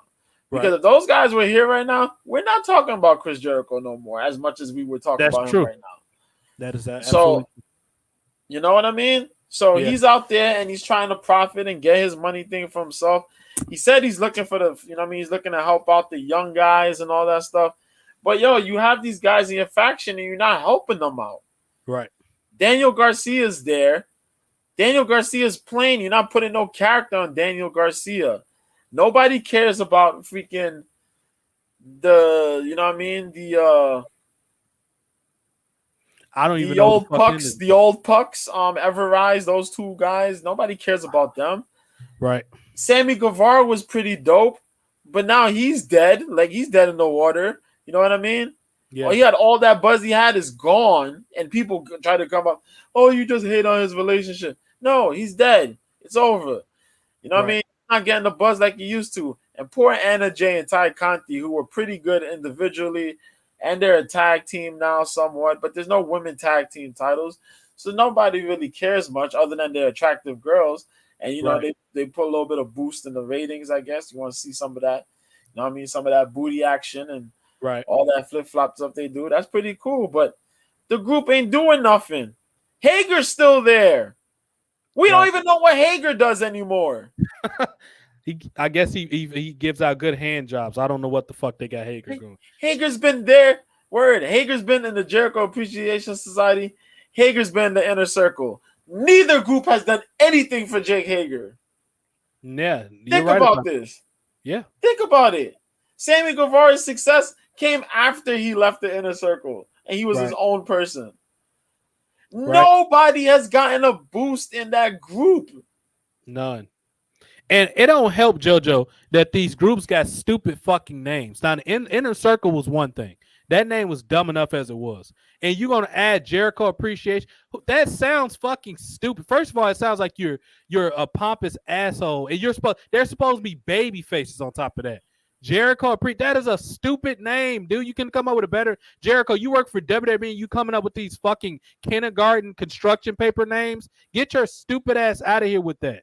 This is why I tweet you and say you're not.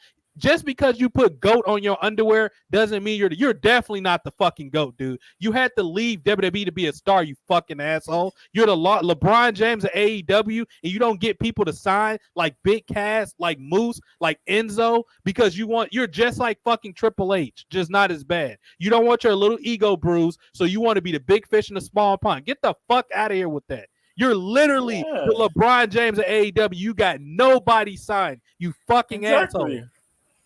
Exactly. You've been in the organization. You've been in the company for this long.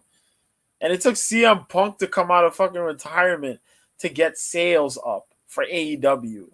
Right. To get money, to get recognition, to get ratings. What? Man. And then you got the audacity to talk about this man's a cancer. He's this, he's that. Bruh. I don't know what else to say. He's the only one that got buzz in that company since it started. The only one that's gotten buzz with that company. Now, granted, you can say argument. They'll say people would have showed up and he got them their highest rating since their first show. I will give him that. I'm not a big fan of his, but he did do that. He did do something for that merchandise department. That's why I understand, even though it was unprofessional, doing a media scrum, why he was so pissed, because he feels like he's the only big name there that's trying to get them some new eyeballs. Exactly. And the Bucks are playing around with their friends and shit. So I understand his frustration. Right. Yeah, that's what it is. It comes down to being a professional. Do you want to have professional matches and elevate this company, or are you just going to keep doing the same flippy floppy shit that only the hardcore people care about? Right. You know what I mean? That's the only thing. You're not an indie company. You're on primetime television. Right. This is what's not clicking with these people. And you keep making matches for people to understand matches, but people got to understand this is not just for wrestling. It's not just for shits and giggles. You're on primetime television. You're on a primetime slot. You're on a major TV company. You don't think they're trying to make money? Like, come on, man. Like, what are we doing here? Right. So that's the big problem that goes on. And even though they want to say everything, Punk gonna leave. Some people gonna be happy. Some people gonna be pissed. But things are not gonna shake out to be what it is because everybody thought it was a storyline to come from this. No real storylines coming from this. And as much as you hate him, you might, you know what I mean? You don't like certain things he does, TJ. Moxley's out here, and Moxley's going to be that guy to help try to elevate this company for the time being. And the fans are with him, and MJF, man. And we got to see what happens from there. Now, to be fair, all my dislike personally for Moxley aside, or his character, I just think he's boring. If he's doing stuff to help the company, more power to him. I'm not going to hold that against him. That's what he's supposed to be doing. Yeah, of course he's supposed to do that. I'm not, you know what I mean? It's people I dislike.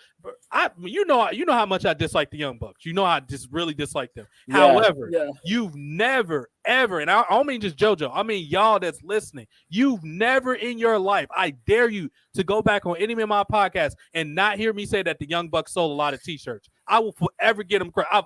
Have I not always said that, JoJo? They sold a hell of a lot of T-shirts. Those dudes drew some of the biggest merch sellers, absolutely. I gave them their credit for it. I just don't like their style, but they're good businessmen. Now, I'm not privy to all the information that CM Punk has, so maybe he knows something I don't. But as far as those shirts, they got those fucking nerds to steal their mommy's credit cards and buy them shirts. Or whatever, however they got to suck dick or whatever they did. They found a way to sell those T-shirts. So I will forever give them credit for that. That was good. But overall, our point is, get y'all shit together. MJF, you're an idiot because you sounded. You know who I'm mad the most out of all of this? Sting is getting this money, and I'm happy that he's not taking these motherfuckers serious. Sting is probably on like a Christian retreat or on one of his properties chilling somewhere. And more power to the veteran because he's fucking Sting, so he deserves it. The person I'm most upset right now, other than Jericho, who we just tore him a new asshole, and I hope you're fucking listening, dude. You need to get your shit together because you're pathetic right now. The other person that I'm like really like upset is Miro. Dude, stop being a bitch. First of all, your wife Lana isn't working there right now. That's one strike against you. The second one is you're letting everybody get title opportunities, and you're $1 million wrestler at one point. Dude, you main evented against John Cena at a WrestleMania. How many people can say they did that? And you sitting here letting this company bitch you, dude? Let your balls drop and get off TV, man. How about that? It's somebody that's dying to have your spot right now. It's literally a wrestler out there. I wish they had the opportunity. Get your shit together, Miro. You're an embarrassing asshole right now, too. What's that, JoJo?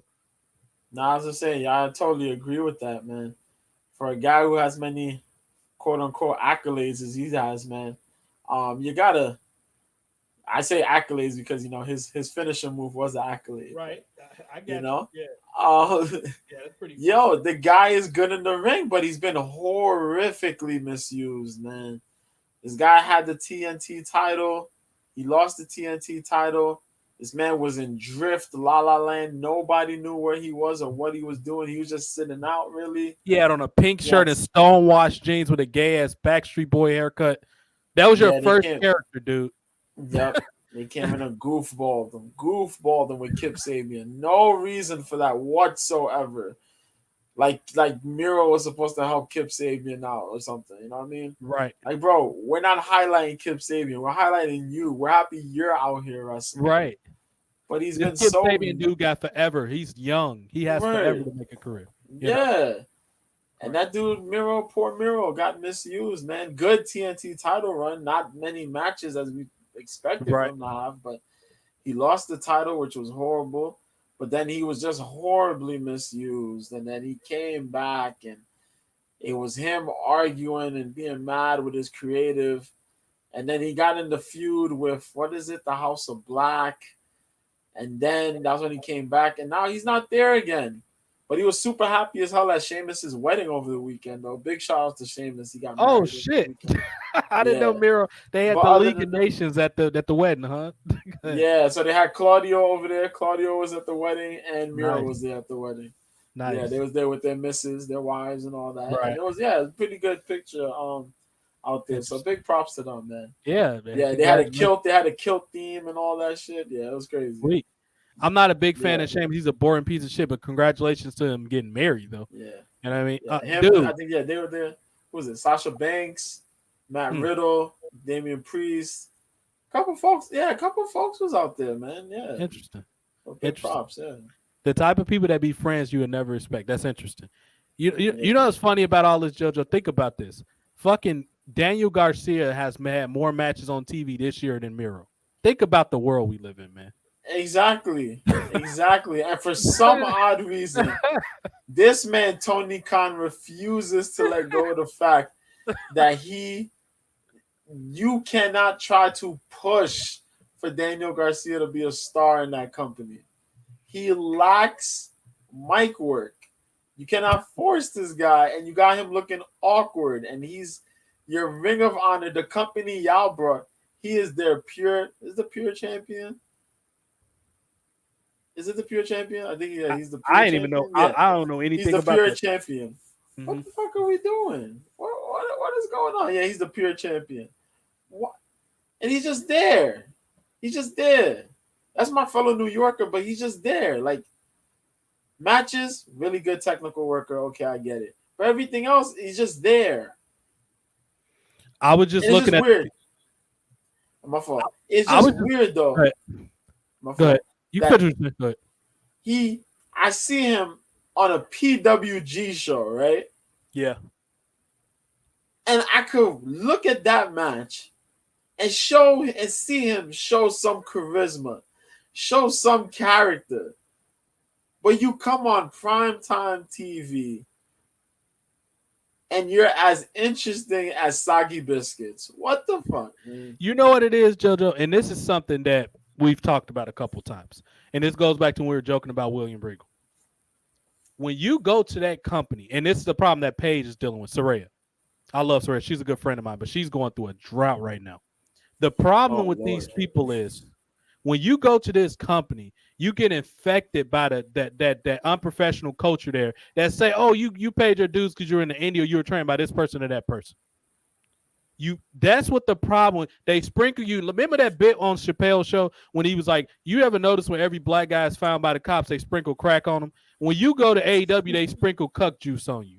You got to swipe your shoulder with that cuck juice because they swipe. When you walk through the sliding doors at AEW headquarters, you know how some places they had this automatic spray where they spray like a fragrance or something to make the place smell good, and it's triggered by like a door or a switch when you walk in some places. When you walk into AEW headquarters, you sign that contract and you meet with Tony Khan, they sprinkle you with talentless juice because everybody that at one point had talent, when they go to AEW, they become terrible. Moxley, fucking Chris Jericho, Sting's not doing anything. Rusev, and now fucking this guy we're talking about now. Who we're just talking about? Your boy, your Daniel guys, bro. Yeah.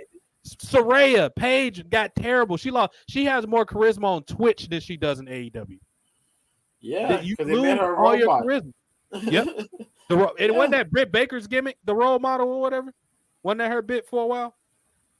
I said robot, but yeah, Britt Baker was like a role model, yeah. But no, actually touching on that, yeah, they've had Saraya have these horrible ass promos and these horrible ass segments, man.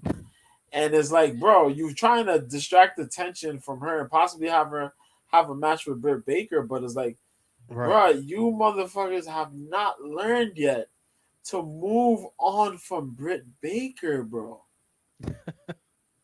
What the fuck? Britt Baker got to keep saving motherfuckers in the ring all the time. Willow Nightingale could do better than Saraya right now, but they don't give Willow enough of the mic time. And you see that girl cut promos, it's magical. Yeah. What? Everybody likes Jamie Hayter, but Tony Khan has this habit of long-term storytelling. How long are we going to be waiting? It's written well. I'm okay with that when it's written well. It's just they don't write their stories well. So I don't want to see a shitty storyline extended for too long.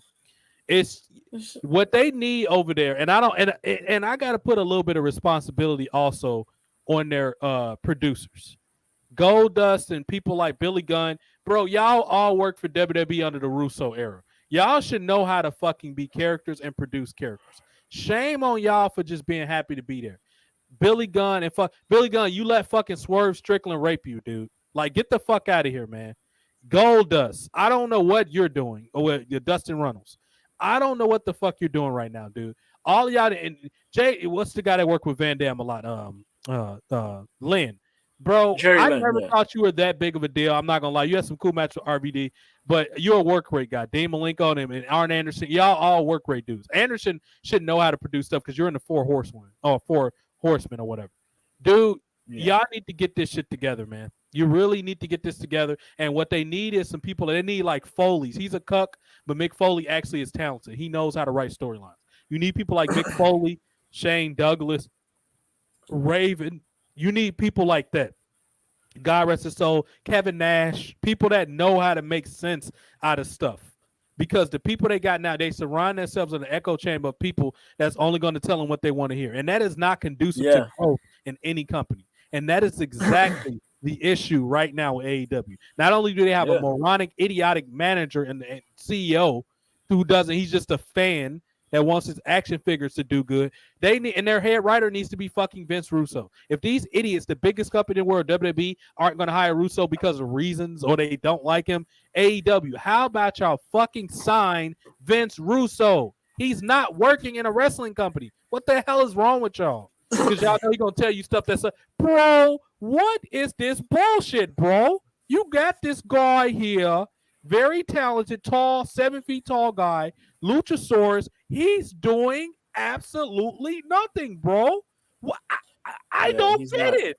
They don't. JoJo, did you hear? This was fucking hilarious, and I'm glad I mentioned Russo because I wouldn't have thought about this if I didn't mention his name.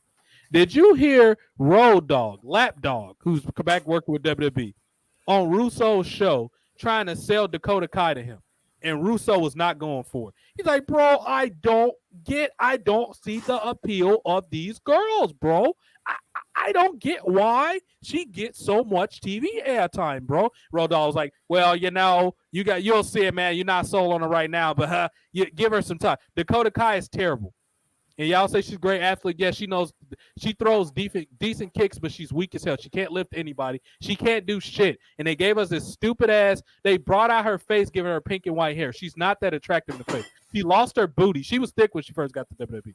She lost everything appealing about her. She was a great baby face. They turned her heel. They changed her hair color, which brings out her face. She looks ridiculous. She only looks good because she's in a group with Bayley, and Bayley looks worse than her. That's the only by comparison why she looks okay. And Io Sky, it looks like fucking Vanessa Williams in her prime compared to both of those ugly bitches. I like Io. I like Io. She's a fire. I really don't know why Io's in the group though. But yeah, no, they should have put her with Asuka. They should have.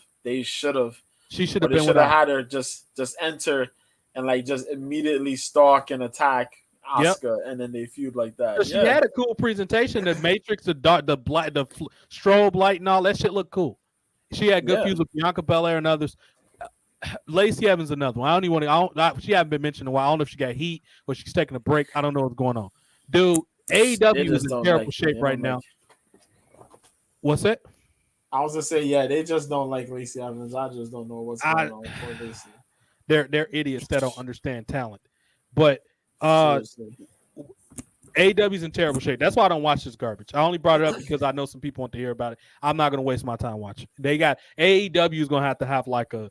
They're going to have to do something. They're going to have divas get naked for me to even care about it. They're going to have to do something drastic for me to watch that show. If I don't give a fuck about WWE, you know I don't care. And I watch certain, like when Mandy Rose and Braun Breaker and stuff like people I like, basically mainly people on this fucking poster. When they get on TV, I'll watch it. And there's certain people on WWE. You fucked up Matt Riddle. You fucked up Austin Theory. You fucked up Lacey Evans. I don't even know who else to name. You took all the good, the tag team division and meaningless. I don't know what the Street Profits are doing. Oh, you got Otis in this stupid ass group. Why is Otis not a babyface, man? He should have beat the shit out of Chad Gable and went back as a single. They desperately need Otis. Bray Wyatt is fucking terrible. We mentioned him earlier. Braun Strowman is coming out with skinny jeans and nipple piercings. What the fuck is going on, dude? I don't care about most of these people. But just put if Braun Breaker gonna be looking gay, at least put him in the butt billies. We gotta bring this group in. They're not gonna do that to Braun. Have Russo book the butt billies, man. Put him, Cody Rhodes, Lars Suckerman. They all need to be in the butt billies. Make them a lisping gay dudes. Great. Braun is great though, yeah. Braun, that man got on red skinny jeans, son. It's hard to tell. I don't know, man. I can't. They already had him making a choo-choo train noise. That was enough, but no. It's just we'll see. We'll see what happened. I mean, the jig is still out on Strowman. Don't get me wrong, I like Strowman. I don't like the way he's being booked. Karrion Kross is doing okay, but other than that, it's terrible, dude. Other than the Uso stuff and a couple things on NXT, wrestling is garbage, dude. Right now, hot ass garbage. Yeah. And AEW is the worst. They're not even worth talking about no more. Yeah, y'all get 7 celebrities like Rose. Y'all must have to pay him a lot of money for him to come over there. Y'all had to get that man some cocaine or something like that for Rose to come on there. Give me a brick, huh? And I'll be on there. You know what? I'll flip it like the Twisted. I'll get your ratings up. Woo! Whatever. They made them do something. And some type of way they get more celebrities in WWE. Shame on y'all, WWE. This shitty ass startup companies getting more celebrities than y'all. Y'all could barely get Logan Paul on there, huh? I was gonna say, I also kind of hate how AEW keeps like bullying or like little brother in Impact Wrestling, man. That's been bad since 2020. That's been bad, bro. Shit, son. You can't have these guys just come out of nowhere and bully your guys. Y'all been a company for how long now?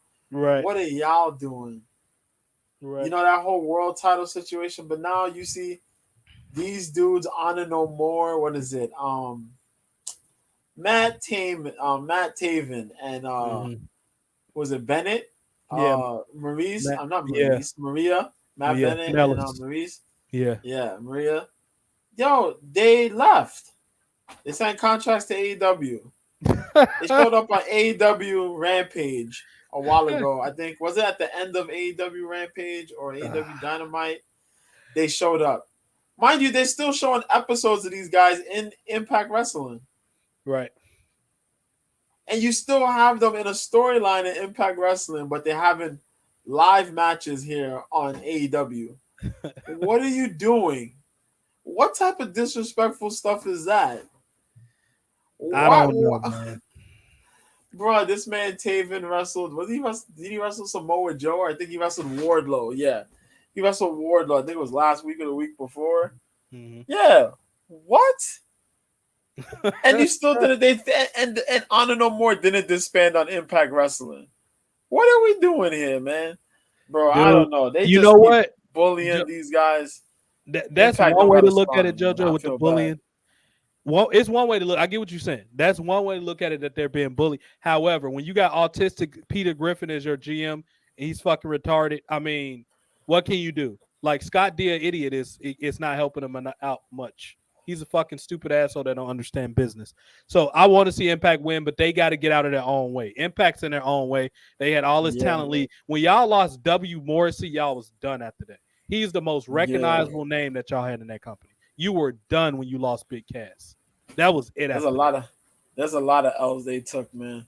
When they didn't put the title on Killer Cross, when Karrion was over there. Yep. When Morrissey was there, you didn't put the title on him.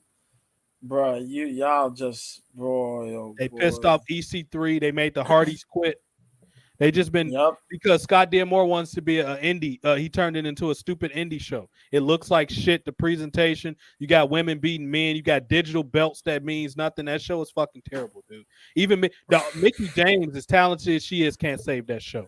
Y'all lost to Neil Dashwood. Y'all lost to fucking gorgeous Iconics, dude. God can't even save you right now. God is like punishing you by letting y'all still exist.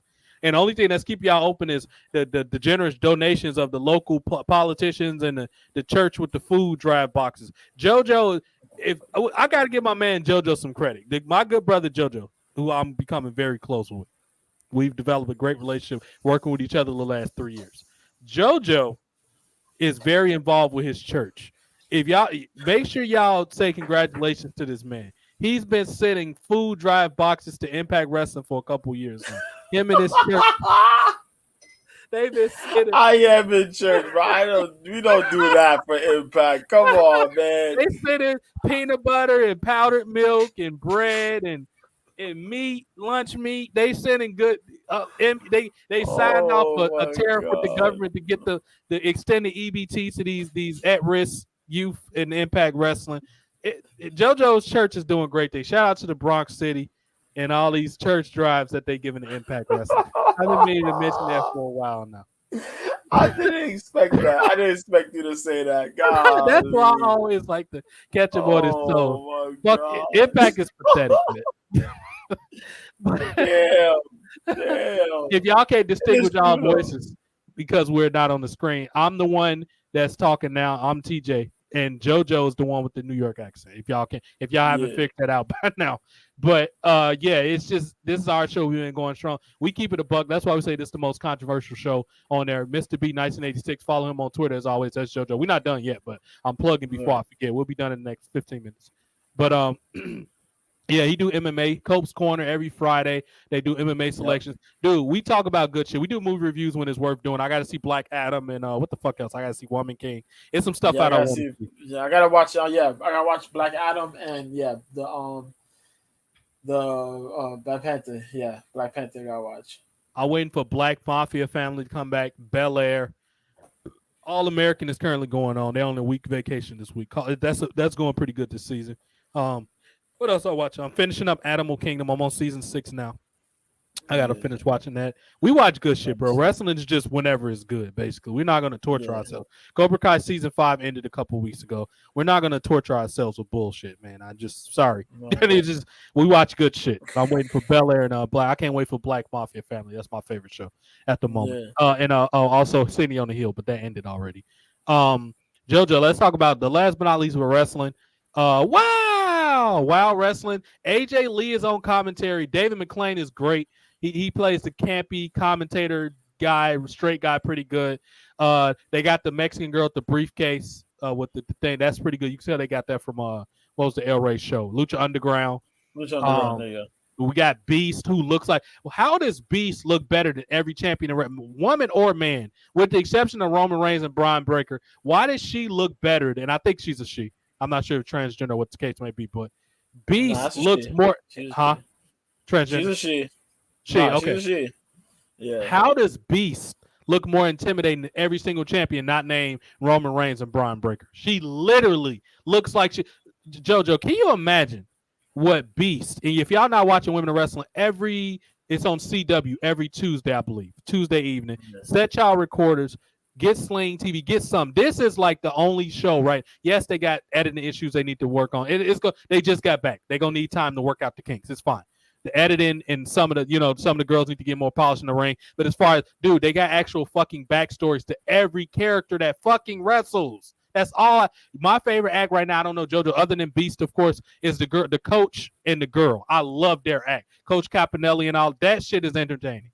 The girl with the briefcase, the pink girls from Hollywood, they're decent too. They got some good acts on that show. They even got a knockoff Dewdrop. She's lazy as fuck in the ring. I call her Dewflop. I forgot what that bitch name is, but she's over in WoW. But yeah, WoW wrestling has been great. That's when I want to enjoy. That's the only weekly wrestling show I've been watching. That's it. Nothing else on a weekly basis. Every single week I watch WoW. First of all, it's only about 45 minutes, which helps.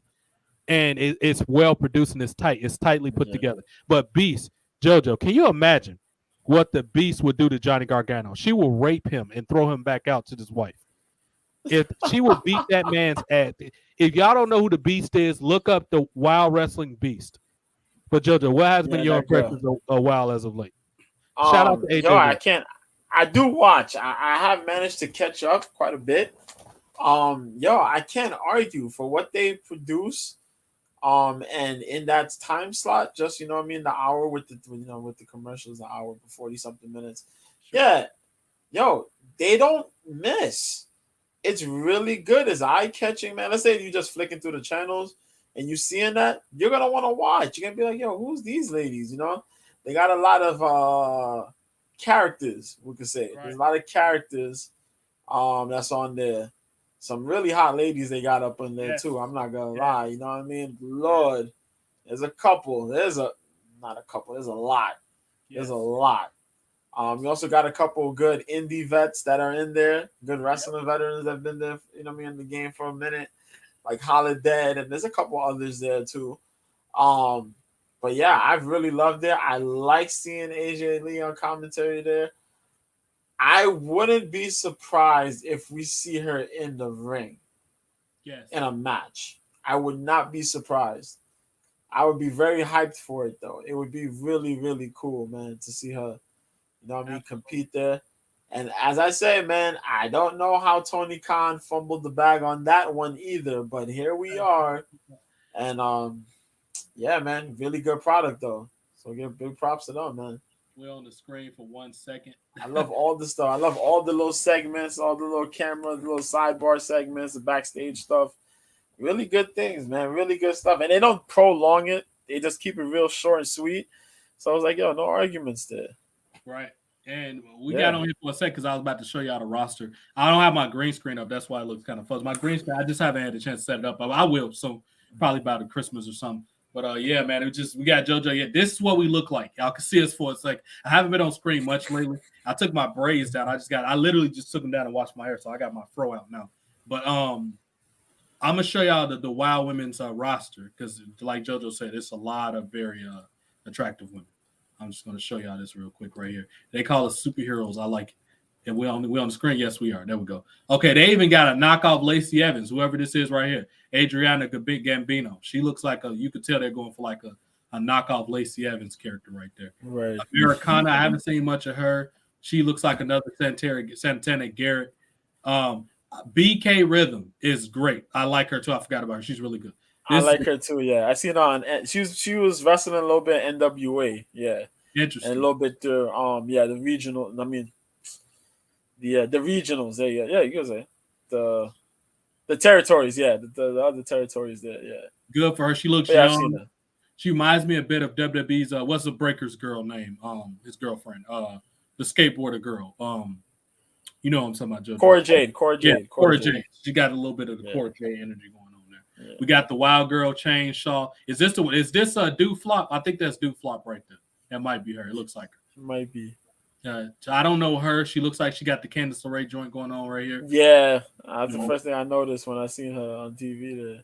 Coach Capinelli, love her. Capinelli, yeah. Yep, that's my favorite. This black chick, I saw her for the first time, Foxy Fierce. Great, pretty athletic. Reminds me somewhat of that girl that they had. She was in the Mae Young Classic and they didn't use her again. AJ something. She reminds me of her a little bit. Developing. It's always good to see new, fresh black talent, of course.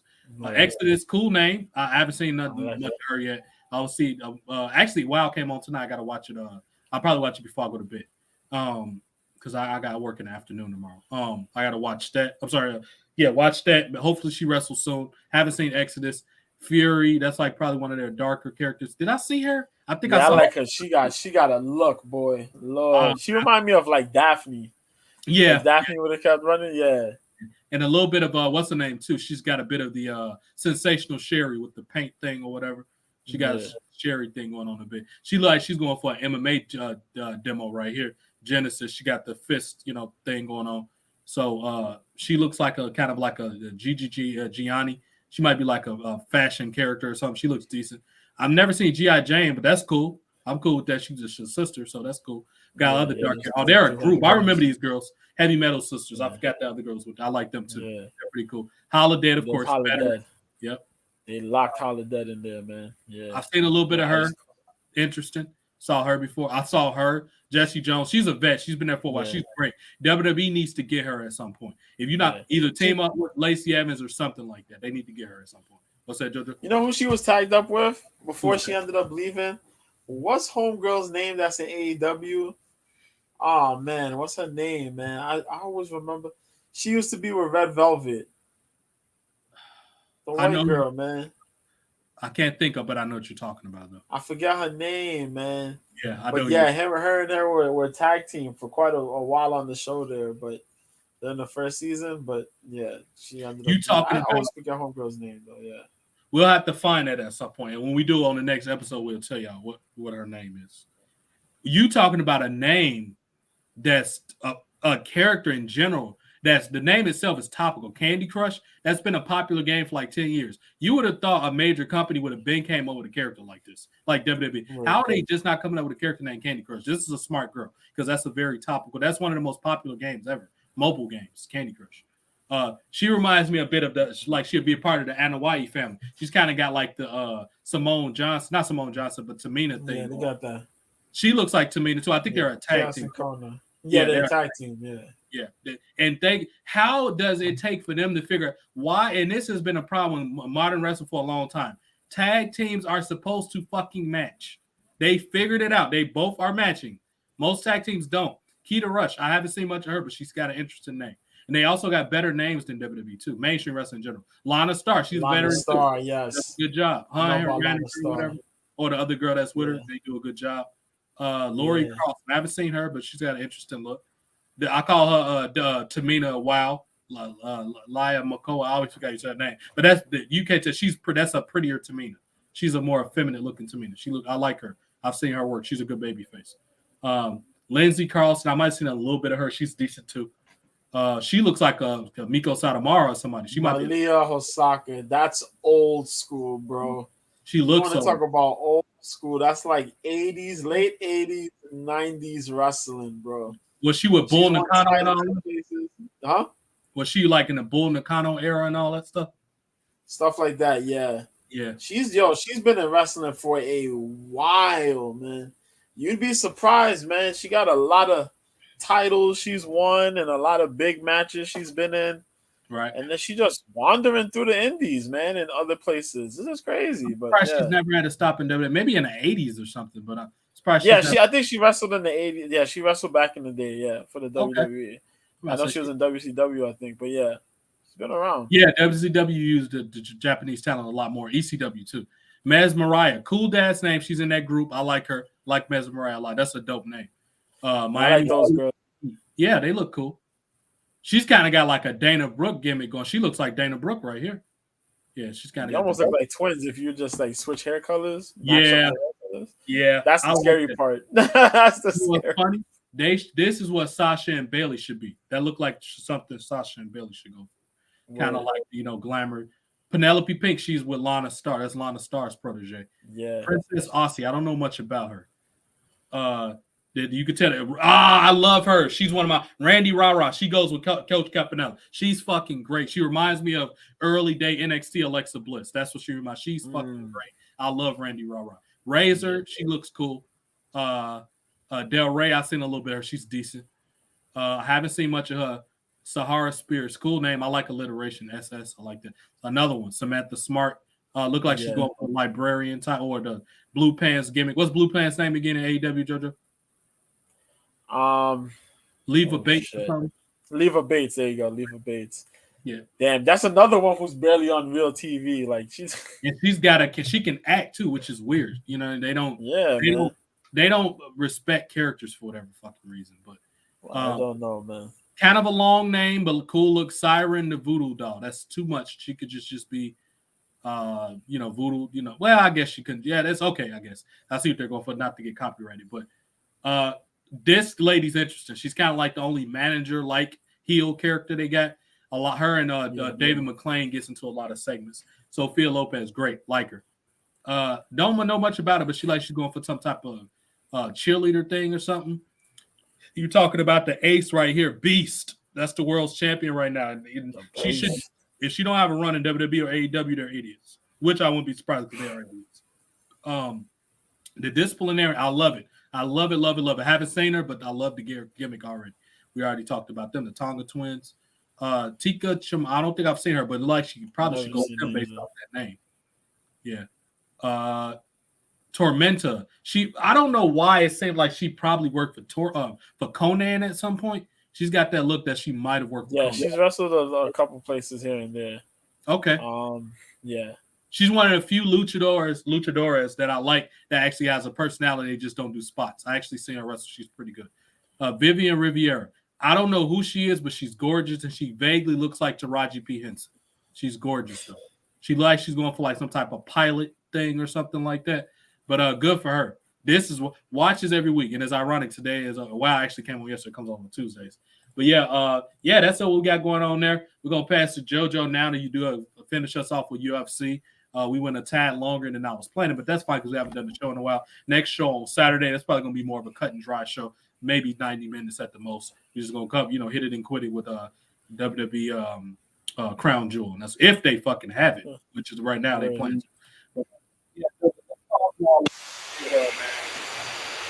Yeah, man, but nothing much has really been going on. Pretty much what we've had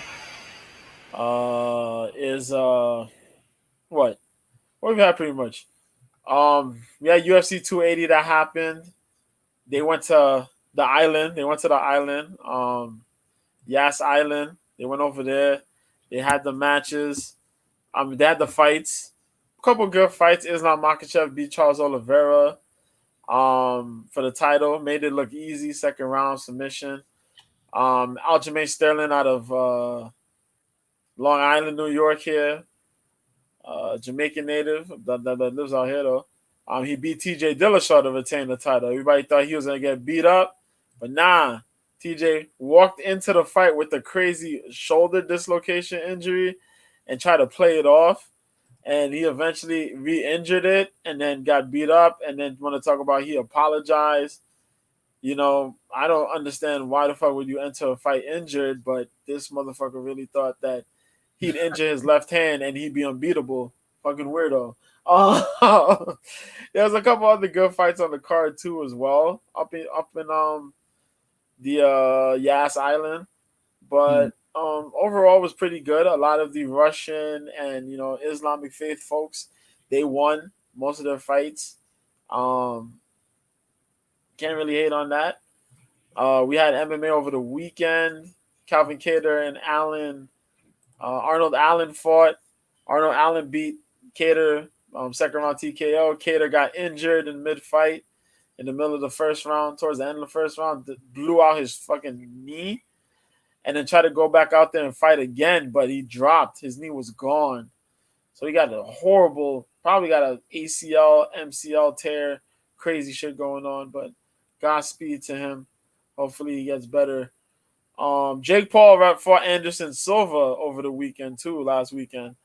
It was Le'Veon Bell also fought Uriah Hall on that card. Hall beat Le'Veon Bell, but Jake Paul beat Anderson Silva.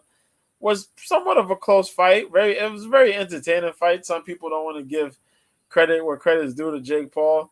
And that's what it's going to be, man. People are going to keep talking about, this guy could beat Jake. This guy could beat Jake. And then Jake goes out there and fights. Jake wins. It's entertaining. It happened. Big props to Anderson Silva for looking the way he looked. What else happened? Vasily Lomachenko fought this dude.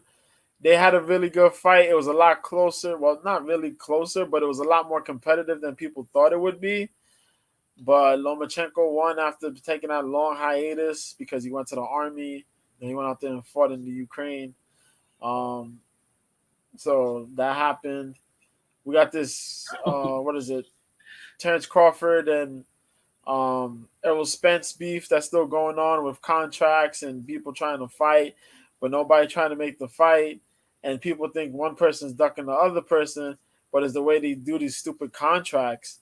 So when niggas, they put time on there to figure out, make a decision by this time, and then when they can't make a decision, that's it. So, they got to go on and defend titles and take fights for whoever. So that's what happens there. Tyson Fury is supposed to fight Derek Chisora sometime soon. Probably was added to, I think, last week.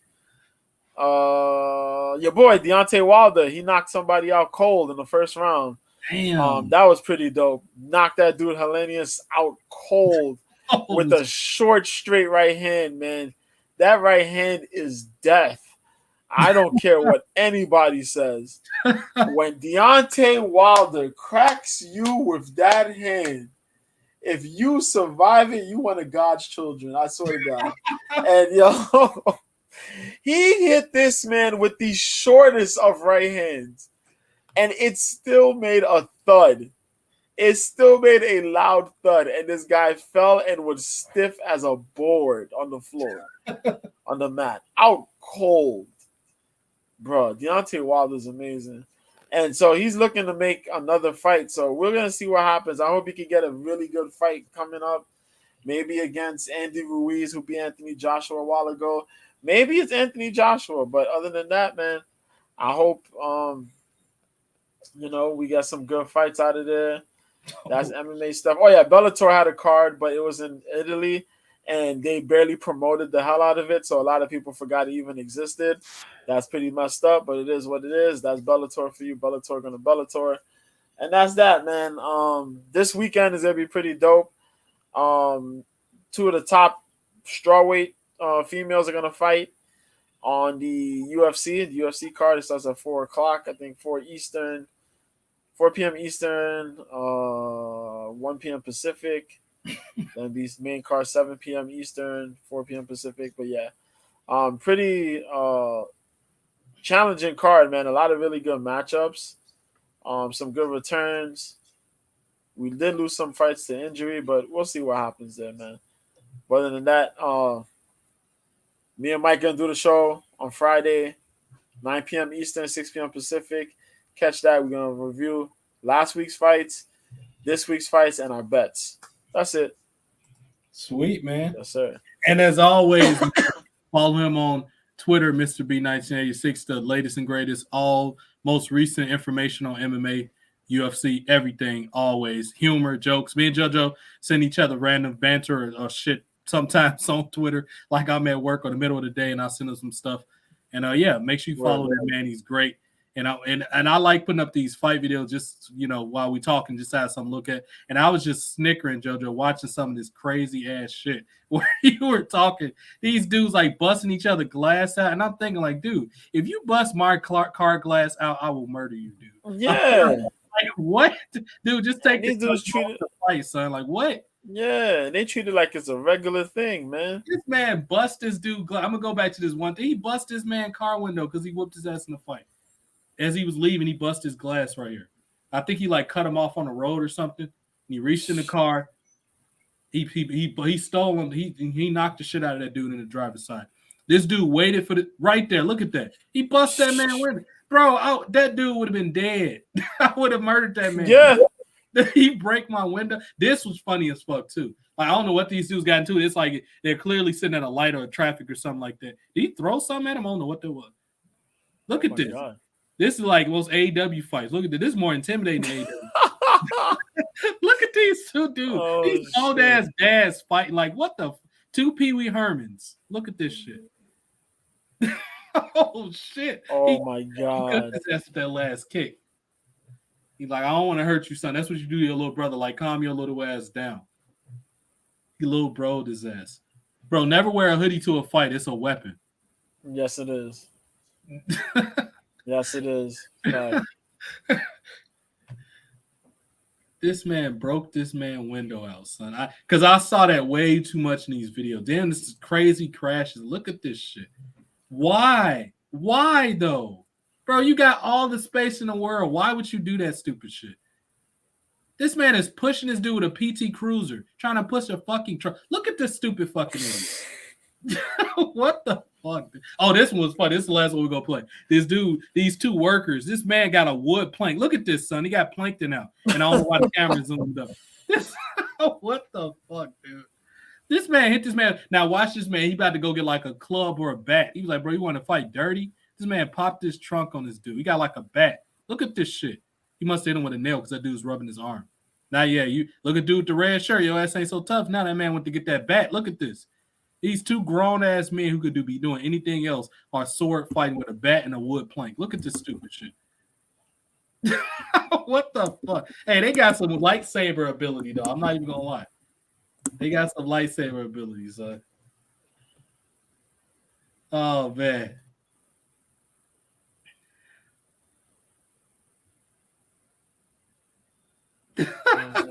What the fuck? But yeah, that's what we're gonna end at. Thank everybody for being here, even our haters, man. Y'all know how we do it. We hold it down on the podcast every single week. The most controversial podcast on the air. Everybody else kiss ass. We tell the truth. And hey, y'all can hate all y'all want. Just kiss the ring when y'all steal our ideas. And as I always say, the last thing before I get off, before I die, JoJo, bury me face down so all my haters can kiss my ass, man. As always. Before we go, you got some last words, man. The homie Takeoff. Oh, exactly right. Takeoff. Last but not, we can't forget that good brother, man. God rest his soul, man. Tragically lost his life in Houston this past early in the week. It's not even weekend; it's midweek now. He tragically lost his life over a silly dice game or whatever. That's what everybody say. It was some other beef. Just some hood dudes hating, honestly, coming up in there. Him and Quavo was trying to leave, I think. Quavo was a little more hot-headed in the situation because from the clip I saw, he seemed like he was arguing with the guys. And as always, Takeoff was just chilling, like being, neutral. And he got caught in the crossfire. I heard the gunshots. It was horrific. He got shot in the neck and I think in the head, and he instantly basically died on sight. And they was trying to resuscitate him, and the ambulance got there, but he was already dead. Horrible, man. Senseless violence, dude. Stay safe. Public safety, announcement. Stop killing each other, basically, over dumb shit, especially. For real, I remember them making great songs. Migos. I'm not gonna lie. When I first came out, I didn't think I was gonna care for them. But dude, these men, they found their lane. They found their own style. Of course, Offset is doing this more of his own thing. He's more of the standout of them right now, or has been for a while. He's branched off to other stuff, Rick Flair, Drip, and all this stuff. But JoJo, I didn't know a whole lot. I'm not gonna lie about Takeoff. I mean, I know they all. He generally was the person that started off the flow, hence the name Takeoff.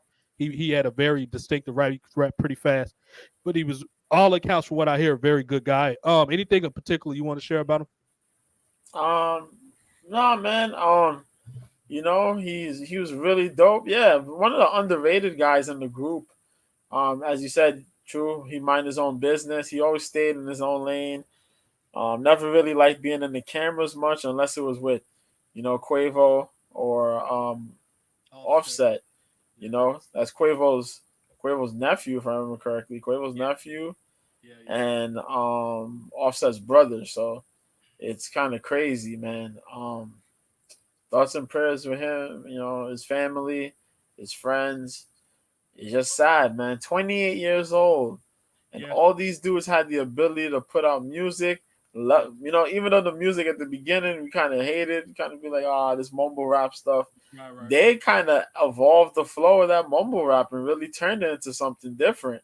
Absolutely. And they mastered their craft. They all knew how to work the studio and make their own beats and collab with a lot of artists and just live their dream, man. It's unfortunate. 28 years old, he loses life. So much life to live, man. Yeah. But yeah, that's all I can say, man. Had some really fire hits, though. I'll tell you that much. Absolutely. But he definitely did. And I think their legacy, they're gonna, honor him for the rest of his life. But I mean, he's got his fans, he had his detractors. A lot of, because Dolph was killed too. Earlier last year?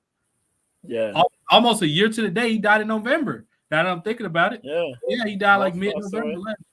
Yeah, PNB died just some months ago. Like, this is crazy. PNB rock. Yeah, you're right. A lot of these rappers, man, losing their life, entertainers. I mean, you got to cherish life, man. Live it and be safe. Don't be too proud to have your security team with you. I don't care how much money you got paid. Have your security team with you. And we're gonna remember the good memories from him. You know what I mean? They got a lot of tapes I like. What was their first mixtapes called? The Black and Gold mixtapes. I love those tapes. They were, you know what they're called? I can't think of what they're called right now. Let me just look it up real quick. It was real. Mixtapes, EPs. 2000. I would think it was like around 2012, maybe. They had some Yeah. mixtapes. I think it was around like 2012, 2013-ish. Yeah. They were called. No, they had some stuff before that too, man. But yeah. Yeah, they had some good. Yeah, wait, because their first hit was Versace. I remember that with Drake. Yep. That were their first hit. I don't know why. But those were good tapes. But that's my point. They were called mixtapes. They got them right here. Not Art Dealer, Art Check. Why are they not listed here? But yeah, they were good mixtapes. They have a lot of quality music in general. Of course, Versace, and I got Versace cologne. I love that cologne too. It was pricey too, but you know, I'm a person of opulence. I like good stuff, so I spend it on myself. I work hard. But yeah, man. But RIP to Takeoff, man. I mean, hope everybody heals in Houston, Georgia, the whole Southeast. You know, the extended family, man, and cherish life. That's the last thing I want to say. Yeah, you know, and it won't be. Well, I want to do more music related stuff, but I don't keep up with a lot of current music. But music is something I would like to, you know, because me and JoJo actually know quite. We don't only know wrestling and combat sports. Me and JoJo know how to talk about pretty much anything. We know music and stuff too. We actually, that's another thing. Sometimes I'll, you know, tag him and my boy Angel, because Angel's a DJ, and music and stuff like this. So that's something else we talk about. So we'll mention hip hop from time to time when it's applicable on this show. But yeah, another good podcast. Catch us again Saturday night around the same time, 10-ish, 11 is East Coast, 8 p.m. Central, West Coast. We're going to do this again. WWE Crown Jewel, solid card coming up. Logan Paul going to be there. Lashley, Lesnar, Ronda Rousey, the whole team, WWE. Another thing, safety comes up, the Saudi Arabia thing. Be safe to everybody that's going to be involved with that. WWE production, the talents, executives, everybody. You know what I mean? So we say a lot of bad stuff about a lot of people, but obviously we don't want to cherish somebody's life. So yeah, make sure y'all everybody's safe and be cool. And everybody that likes us, hate us, man, keep watching, and we're gonna keep entertaining. And as always, yes, sir.